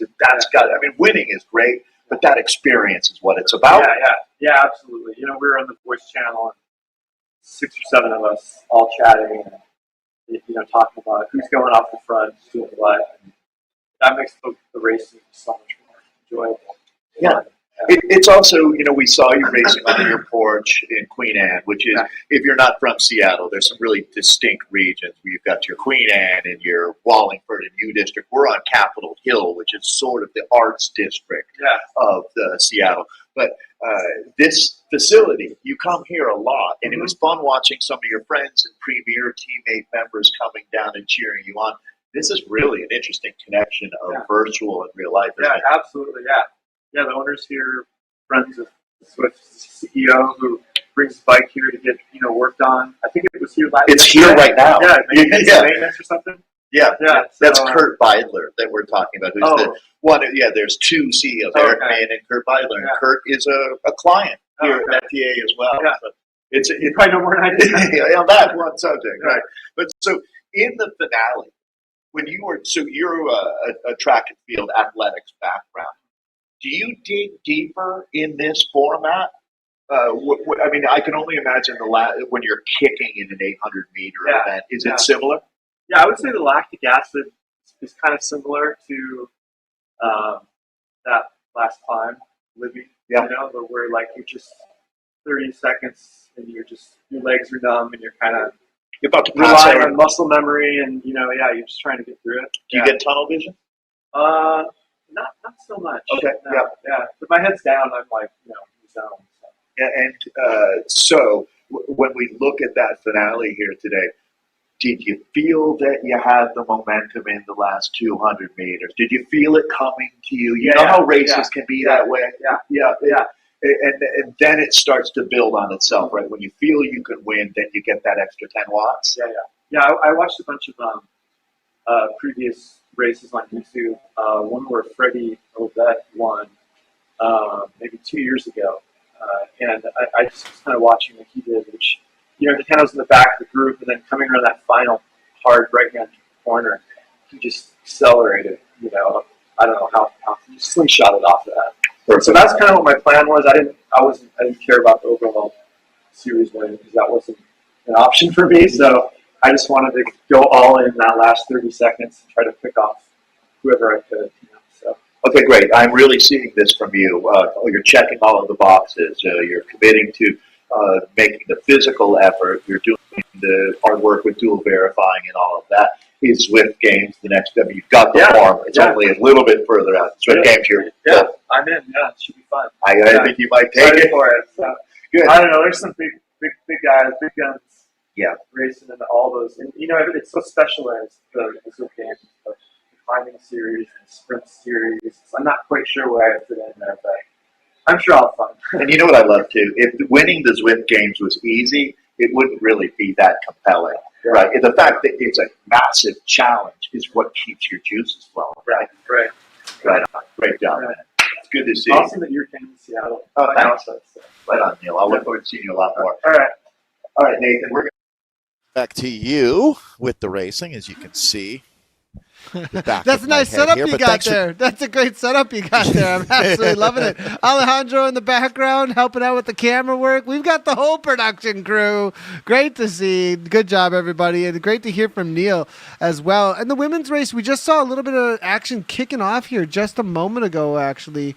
It was going to be, it looked like Guerra making a little bit of a move in a response actually to Jen Reel, who was off the front for just a moment, but it all came back together there pretty quickly as the response came. So I think, Dave, they're starting to play a really tactical game. What was your feeling there, though, from Neil just now? I mean, I felt like,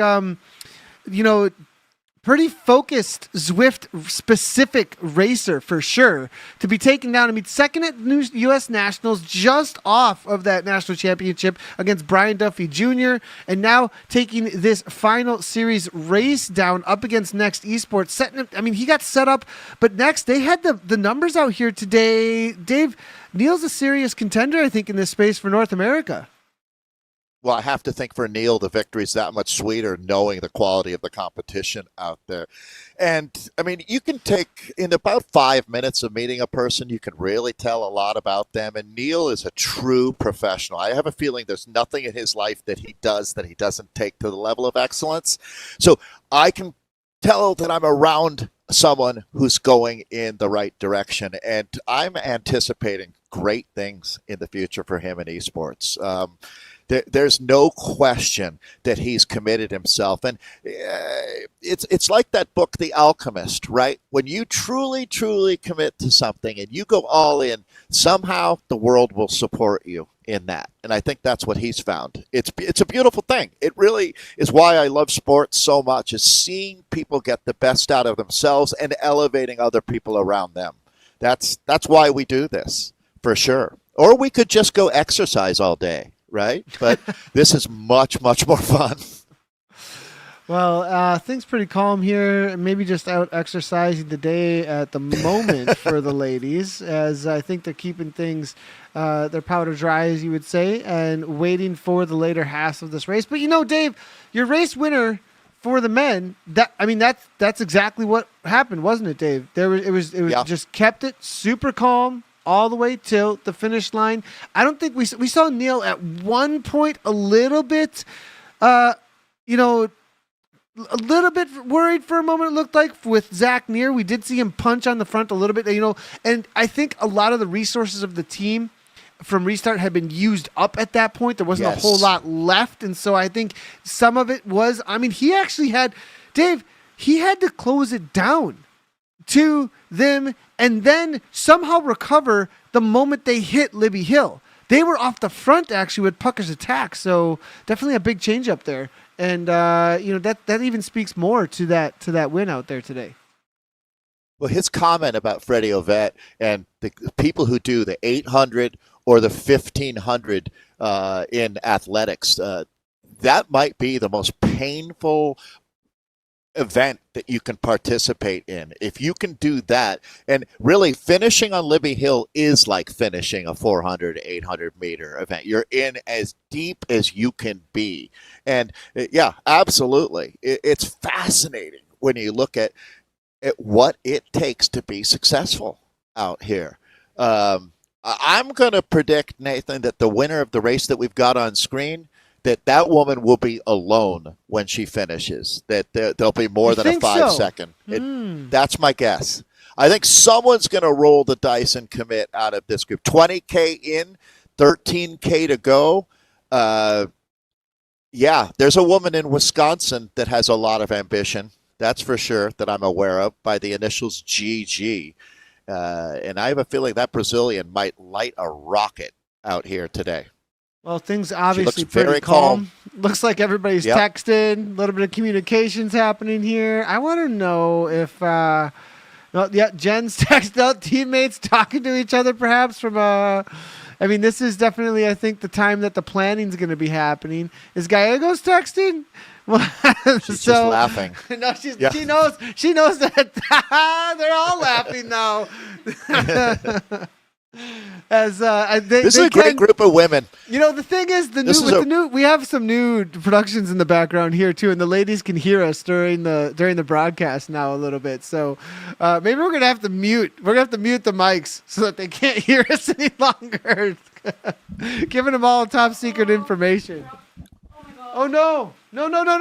Push A. Push A, really? Quickly, try and get it back. Right there, that one. Oh no, Gabby lost hers. Oh no, yeah, no go. It's this kind of day, Nathan. I hate to say it for the ladies. We lost Bronwyn a few minutes ago, so I'm gonna just blame the internet for this. Just power. Yeah, and there was a little bit of a struggle I to know get it back there. Sorry there. I was trying to help Gabriella there to get it back. Listen, and I feel like I jinxed Gabby. I just literally was talking about her attacking 2 minutes before her power went out. So, sorry, Gabby. Yeah, and so we're down to Gallegos. A little bit of a not knowing how to get it reconnected to there, as trying to hit the wrong stuff. So it was a lot of extra time there. I'm going to call this a teachable moment. Yep, big time. All right, so taking a look now, it looks like Sarah Roach is attacking. So welcome to the final 10 plus K. Sarah Roach going big. She's an endurance superstar, Nathan. Sarah Roach is not a rider that I would give any leash to out here. She gets 10 seconds. I don't know that you're going to see her again today. Yeah, and on the attack a little bit here, and this is taking full advantage because, Dave, that's what you got to do. I mean, the reality is Gabby's such a strong competitor. I mean, taking full advantage of this moment is I'd be on top of that. I mean, if my strongest competitor was off the back here at this point, had a mechanical issue, I mean, I would definitely try and take a little bit of work here up against it here. So, I mean, I'm okay. Jen's saying no go on it, but what do you think, Dave? I mean, this is. I mean, what do you think? I'm okay with it 100%. I think that Gabby had punched out at that point. I mean, yeah, I'm not. My feathers aren't ruffled. Yeah, 100%. There's Garrett here looking to try and chase back. That's actually in fifth place here, behind 20 seconds behind here at this point. Roach now continuing on. You know what? Pressing the pace. Nathan, I'm going to go ahead and make the lemonade out of lemons and say, for Gabby, obviously not what she was looking for, but guess what? She's going to get a great workout now. And I also would say that Gabby could still win this bike race. Let's put a huge challenge out in front of her. I recognize that she was just served a poor quality meal, but let's see if she can turn that into something good with a little bit of her special sauce. Come on, Gabby Guerra. Yeah, we'll see what happens here. If she can make the chase back, it's going to be a tough one to try and do so. Here's the current situation between the group here, trying to bring it back. Guerra there, as you can see in the lower right. We'll see if we can actually get the boxes fixed here for you so that you get the actual look at the second feed. But on the chase here now at this point, and the concentration on the face to try and bring this back together. But it is going to be all together here for the main group. A little bit of push here from Roach. All right, so this is a big opportunity now in a group of this quality. It's going to be complicated to get a win. I think that probably on paper that Elise Gallegos, Nathan, would come in just based on the last couple of months as the favorite here. Sarah Roach, though, has been getting better and better every time she races. We're watching that gap from Gabby Guerra. She's making more power. Obviously, there's going to be a little bit of an adrenaline spike after that moment. I've talked about how Gabby never shies away from a challenge, Nathan. This is a real competitor. In her heart of hearts, Gabby is always in for a great effort, and it's one happening right now. Up and out of the saddle, What do you think, 5.5 Nathan? watts per kilogram. I think she's going to bring it back. I'm not sure that the riders She'll catch want them. to. Yeah. What could happen? Here's the situation though. Is up front, Sarah could keep the pace high, but then the rest of the riders are just using the effort from Sarah. Lehman sitting in, Gallegos sitting in. So then Sarah ends up setting herself up, keeping the pace high enough that Gabby has to really work to bring that back. That's a pretty smart move. But to try and do breakaway type efforts, that might end up coming back to bite you, right? And so at this point, what do you do with somebody chasing like that? You keep the pace just high enough that it doesn't make it easy on her. And here goes Elise Gallegos here, seeing that Gabby is coming back now at this point. That's exactly what you need to do, is try and just break away perhaps, rather than pull the pack around. Exactly. Well, so 100%, Nathan. It depends on whose perspective we're talking about it from. But if I'm Elise Gallegos, I'm going to say enough of this. I'm gone. And I'm just going to fully commit to a solo attack and try to ride this to the line from this point in. As you're right. I mean, what Sarah Roach is doing there, setting that pace, is definitely going to keep Gabby on the ropes. But I think that it was now time to just throw down. And that looks like exactly, look at Gallegos now. Watt monster mode activated here for Elise Gallegos as she's on the front. And it looks like at this point, she's going to be tough to bring back. This is a world-class athlete here. This is tough. This is tough here now at this point. Gallegos, 4.9 watts per kilogram, 5 watts per kilogram. Guerra here still trying to get back on terms with that main group. If we come back in with the main group, things are really starting to pop off as well. Back in with Sarah Roach as she's trying to perhaps bring back Gallegos here now at this point. Up and out of the saddle, jumping up into 5.2 watts per kilogram here. Jen Real here just trying to hang on. It looks like Roach here looking to try and go across. This is huge. Going absolutely ballistic right now is Roach. So Roach looks like she's going to be the contender now. And now Real coming back. So Lehman, Real, and Roach all chasing Gallegos here as we go inside of 8K to go now. Jen Real, 2.8 watts per kilogram, calming things down at the front here, just covering and killing it, looks like now. Roach now off the back by 1 second, just a little bit. Now she'll be back on terms real quickly, it looks like. Guerra there off in the background, as you can see, trying to do what she can, but the real story here when it comes to this situation is going to be Gallegos. She's now off the front. All right, so let's reset the race situation for you. It's been pretty dynamic here in the last few K. After that we've had a couple unfortunate power dropouts today from riders. That's going to be Gabby Guerra that you can see up and out of the saddle in the bottom right of your screen. She is chasing back to a reduced peloton. It's actually really not a peloton, but a small group that we're talking about now. Your leader is also on the bottom over on the left-hand screen. That's Elise Gallegos, and Elise is charging now. Full throttle effort from Gallegos, so she's going to bring this now down to 7K to go at this point. This has been a journey around Richmond. Straight through. Yeah. Right through the pack and just goes on the chase of a Gallegos. 5 watts per kilogram. Jen Real looks to respond.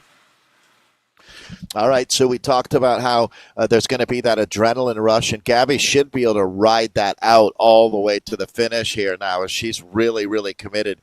I saw 21 seconds was about what it took for Gabby to right the ship and get rolling again there. What is it's a little hard for me to see right now, Nathan, as far as the split up from Gabby to Gallegos. What has she got that down to?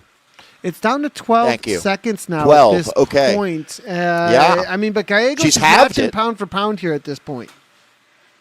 And to be honest, after the effort that Gabby has made to get here, Nathan, I would think that they should be pretty equal for the rest of the way. So it's going to take an exceptional.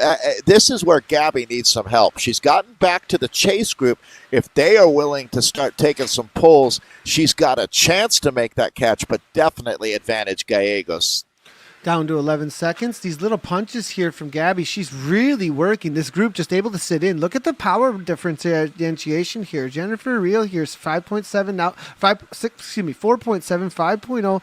Really having to almost match, but a little further back. Lehman and Roach here getting the benefit of that push here. But if anything calms down now at this point, though, Dave, it's just going to keep on going away. Gallegos can do this all day long. At least Gallegos is one of the strongest riders when it comes to just a pure threshold effort like this. So Gallegos here, big advantage. She can just get into a groove, while behind here, Guerra has to go on a full gas chase. And you'd certainly think, as a world-class triathlete, that that's exactly what Elise Gallegos has been doing for a good portion of her athletic career, as she is now, in command position out here. She's got a motivated Gabby Guerra and Jen Reel chasing hard. Yeah, as you can see here, Real now, it looks like maybe taking over a little bit as Gabby goes backwards. And you see in the upper right there, that is Real on the front. Gabby now second wheel, Roach third wheel, Lehman sitting in. So now look at the effort, though, coming from Elise. This is serious here now at this point here, Dave. Elise Gallegos really on the push, as you can see. She's trying her. I mean, this is everything for her, though, when it comes down to this final kick, Dave. Well, here's the thing, though. Elise is kind of starting to develop as an athlete, though, in some ways where, I would have said a month ago, Gallegos is not a favorite when it comes to a final kick. But what we saw her do this past week in the Zwift Racing League, up and over the top of that cliffside climb, she is showing that she's got every single match in the match book. I mean, she's got so much talent, it seems to be developing here now at this point. And I think she's really aiming towards that Zwift Games. This is going to show the kind of talent that she has if she can hold on up to the top of Libby Hill. You know how they talk about athletes having fast twitch or slow twitch muscles? Elise Gallegos seems to be all twitch. She's got the whole package, right? Which is exactly what you're looking for in this sport. Yeah, it's a good point, Dave, and that's exactly what I'm talking about. Is like the reality is at this point that I think Gallegos is starting to become, developed on a lot of different fronts when it comes to her abilities here. And 10 seconds now at this point. Guerra now makes another kick, as you can see. So a little bit of kick here from Guerra, trying to bring things back. 10 seconds is that gap. The thing I'd say about Gallegos, Nathan, is that she really, on all of the different metrics, like she's not only extremely fit and competent in that arena, but she's also got not only a high race IQ, but she's got enthusiasm as well. She looks like she's having fun with the sport. And you could say that about both women that you've got on your screen right now. And there's something about the joy for this racing. I see it with Neil Freyette as well. There's something about loving what you're doing that makes a huge difference. By the way, Neil is hopping into another race right now, Nathan. Of course he is. Yeah, of course he is. Yeah. Let's go ahead and get a quick update for everybody. We did get some questions coming on in about how much time is left on this race. For this race out here today, it is going to be 33K in total. 33K in total. So, yeah, just inside 4K to go here. I wouldn't think that'll be much more than 6 minutes until this is done and dusted. You're looking at the chase group on screen.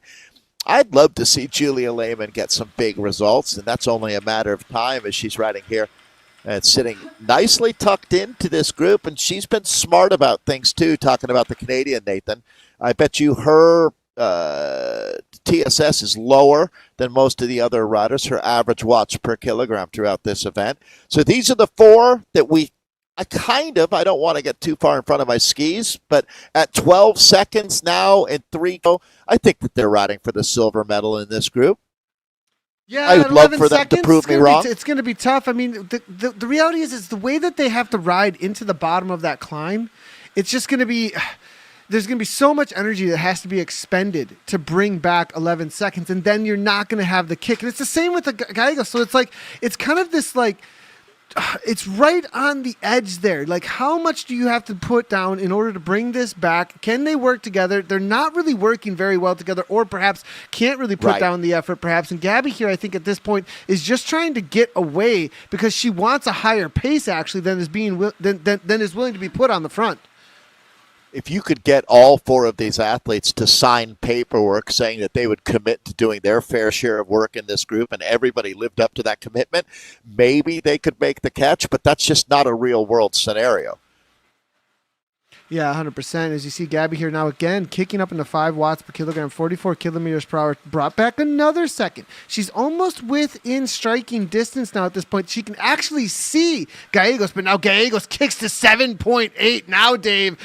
Up in the orange numbers, actually, as Gallegos is really trying to put the pressure on as they hit these little undulations. That's going to matter for speed here at this point. Gara now trying to get a little bit of distance between herself and make this just a 2-up race between the riders ahead, between 2 riders ahead at this point. Real now looking to hang on. The pressure is on here, Dave.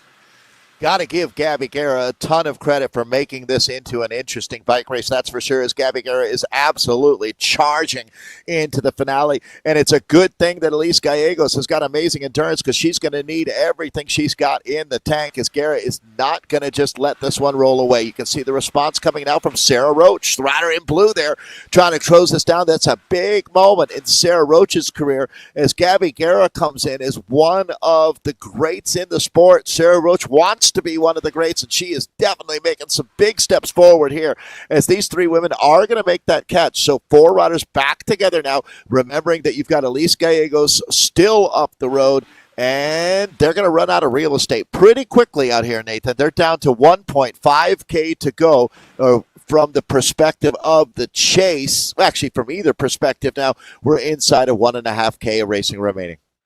Yeah, now as you can see, Gara now sitting in a little bit, had to get a little recovery. As you can see, Lehman now to the front, 4.1 watts per kilogram, and it is going to be more distance. That's going to be the name of the game she's looking for, and it is just going to be more distance here now for our race leader, Gallegos, as she continues on almost to the bottom of Libby Hill now at this point. Look at this effort here. It's all in, 297, 178 beats per minute. I think she's done it, wow. David, 13 seconds. This is not coming back.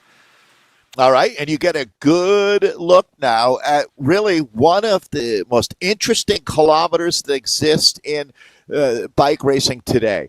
Taking a look now at the uphill climb, well, not quite uphill now, but in a moment they'll start the ascent to the bottom of Libby. That's Elise Gallegos, the Wahoo Lacole rider on our screen. It's just a little bit rolly after you make that turn, then this is where you get into the finale. And Elise Gallegos now at this point is golden. Yeah, it looks like it at 14 seconds. Gabby now, Gara making a little bit of a move as she's got some distance between herself and the rest of the pack. Sarah Roach now being forced to take up the lead of that chase group. Gara now 4.9 watts per kilogram. Gallegos here on the front now. As you can see, Roach in the lower left-hand corner. It's actually going to be Gallegos, though, that is off the front here, still trying to hold on to that gap. She's got it here, I think, Davis. She started the final of up Libby Hill. Just about 500 meters, I think, or so to go. Yeah, you get a good look as she makes that right-hand turn onto the cobbles. So I think Elise Gallegos is in pretty good shape. I'm really interested to see what's going to happen back in that second group, as it should move from racing to chase. They are into silver medal mode at this point, but we're still with our leader. There we go now. Elise Gallegos up and out of the saddle, as is Gabby Guerra. Gabby's going to be really hard to beat out of this second group for the silver medal, but I know that Sarah Roach is in for the fight. She's on the cobbles now, so the Queen of Richmond about to bring this one home as we take a look at Elise Gallegos. To me, she's the most exciting property that's emerged in esports over the last year. So Elise Gallegos with another strong ride here to wrap up the 6th and final race of the Echelon Racing League. Gara now punching 6.6 watts per kilogram on the upper right-hand side of the screen. As you can see, Gallegos holding on to her 9-second gap now at this point and is going to be finishing this in first place, taking down the series. Elise Gallegos for the win out here in Richmond. Amazing job from Gallegos, as now Guerra behind, looking to solidify second place on the day. A kick to the line. There it is. Lehman, the big ride from Lehman. Wow. Great to see. Third place on the day. Monster ride from the Canadian. Yeah, good job, Julia. I'm looking forward to hearing a lot more from Julia Lehman as well in the future. Boy, she put her heart out there today. Jen Reel finishing strong for the Riot Did Roach team. have a dropout? Was there some sort of a dropout from Sarah Roach? What? There had to have been. There had to have been some sort of a dropout or something from Roach. No, that's too bad to see as Roach here comes across the line here. But good job on finishing it out on the day. Jumping up and out of the saddle. She's got some big results ahead of her. There's a woman who knows how to do the work, and her commitment has been really, really impressive. So I'm excited about the future for Sarah Roach. Looks like the ladies all left it out on course out there today. It was never going to be easy, that's for sure, as we say thank you to Sarah Roach, Gabby Guerra, and our champion, Elise Gallegos, today. Yeah, nicely done to all the riders. Ladies here showing up for us. Absolutely love the show that they put on for us today. A little bit of chatter after the race, obviously, as I think we do have our results that they've come on in. And Dave, take it away for us. Thanks, Nathan. Elise Gallegos, the champion here, and 51:11, the winning time. So Gabby Guerra got it down to 6 seconds at the finish for the silver medal today to the legend that is Gabby. Julia Lehman, outstanding ride to take the bronze medal in third. Jen Reel and Sarah Roach, two Texas-based riders making our top five after a challenging day across the board out there. Jen Reel in fourth and Sarah Roach for fifth. Yeah, nicely done to all the ladies here. And that will solidify for Elise Gallegos the series win, I believe, out there today unofficially. But it's been absolutely great here doing the Echelon Racing League. It's things winding down there over at the Metier, Dave? Well, they're getting ready for their cappuccino ride that's coming up in about 20 minutes. So are you there's riding? Actually a ton. Are you gonna? I am in not. 20 minutes. I need to let you go. Go get on the bike. Yeah. Is that happening indoors or outdoors? So, well, actually, the Zwift station here, there's a bunch of guys who've lined up. I've got Neil racing again right next to me, but the Zwifting is already going here, but I think it's going all the time here, to tell you the truth. They were mentioning Kurt Beidler's bike is just right above me right now, and when next time he's back in town, he'll be down here Zwifting, probably in just a couple of days. But there's a bunch of folks that are having coffee upstairs and are going to head out. It's actually... I don't know what it's doing outside. When I drove over here, it was raining. Well, surprise, surprise. Yeah. But they don't let that slow them down at all. In Seattle or Portland, no problem. It's all about having the right gear.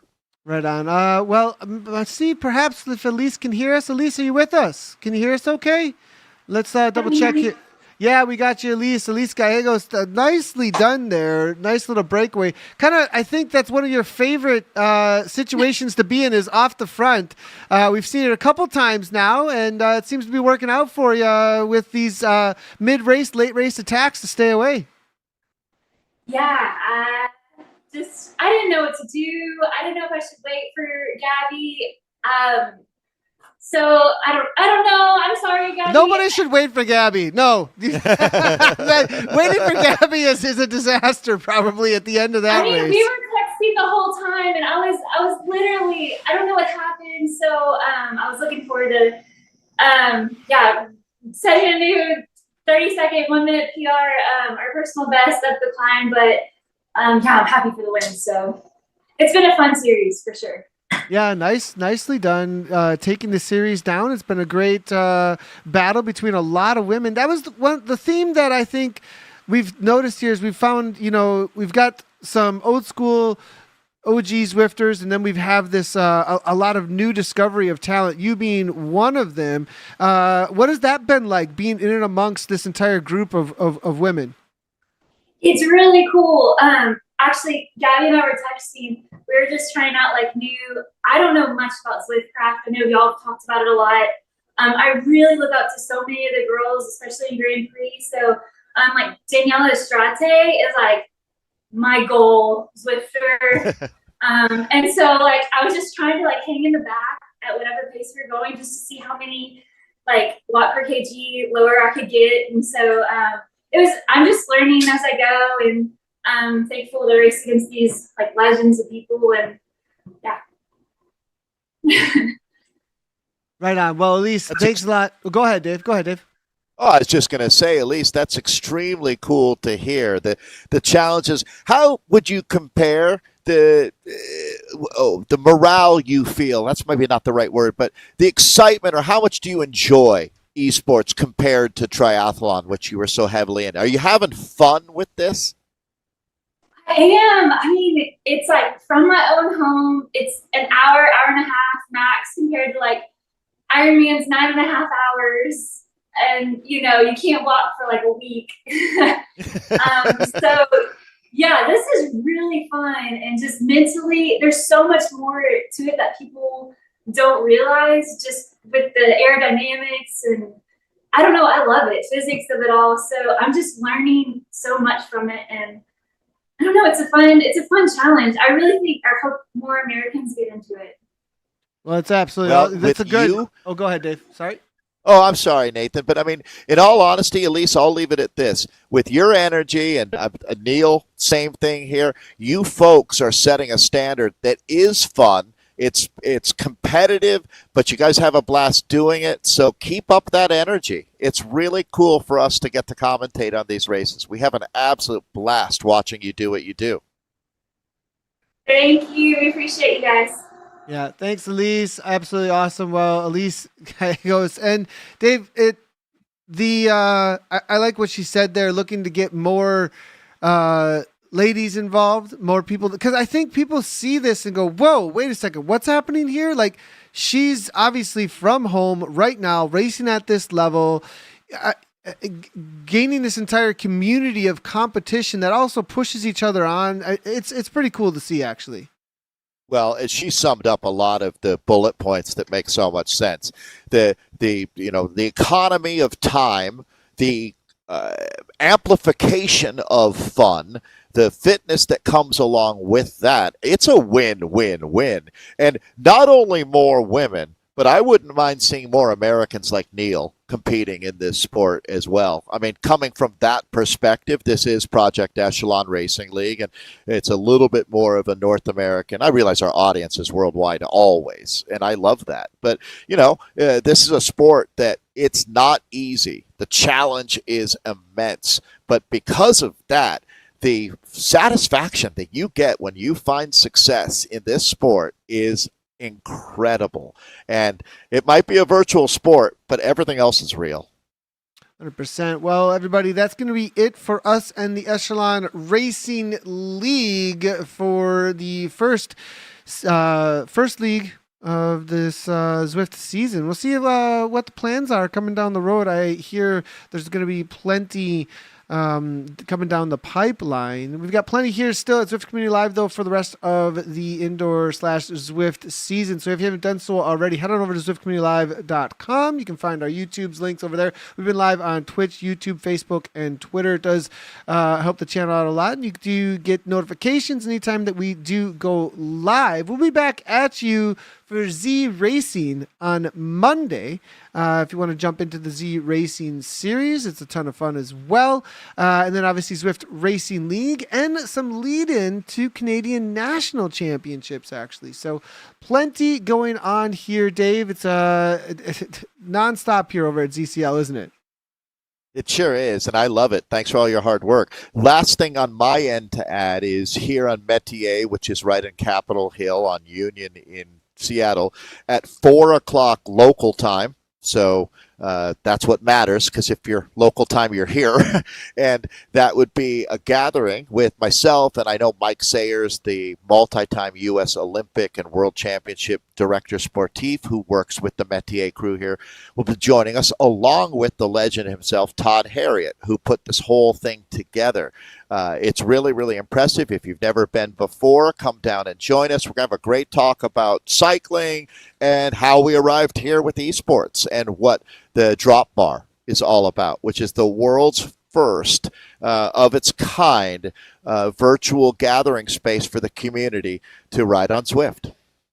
Absolutely awesome. 6 o'clock Seattle time, you said? A little bit later today? 4 o'clock Seattle time. Seattle. Sorry. Yep. 4 o'clock. 6 o'clock your time. My time. See, I did the math right away. It just kind of happened like that. So awesome. And also, I did see a chat. This has to be said. A huge thank you to Project Echelon and what they've done to put this all on. It wouldn't be possible without them. Make sure to go follow them. They've actually got some great stuff happening right now within real life cycling, as well as they are over at the Challenge Ciclista Mallorca, and they're having a big race there. Actually, Dave, they're in with some serious talent right now, which is really great to see, and making moves too.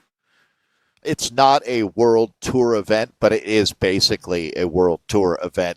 It's all the world teams there. They are jumping into the deep end of the pool with live hungry sharks and more than holding their own. As I said, Boardman rode in the Breakaway the other day, and the team is punching above their weight. We love to see it. So keep it up, Eric. And thank you, Frank. Frank out racing today. So really cool to see these guys walking it like they talk it. Educate, equip, and empower veterans. That's what they're trying to do, and we can all help. Go to their website. Yeah, Project Echelon putting North American racing on the map in esports and in real life. Great to see. Well, thanks everybody for tuning in. We'll see you Monday for Z Racing. From Dave and I, as always, ride on.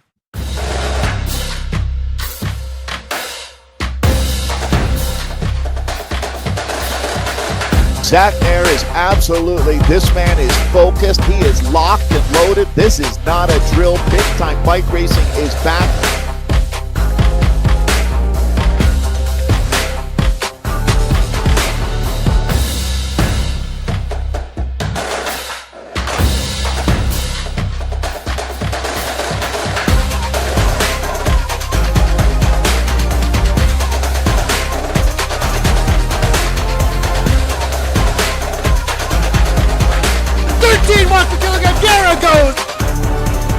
A lot of communication going on with that next insured team, but again, this is the man on the front. So Brian Duffy Jr. driving this group. Wisconsin's Hayden Tucker. Restart Nathan is really standing up to that next team here.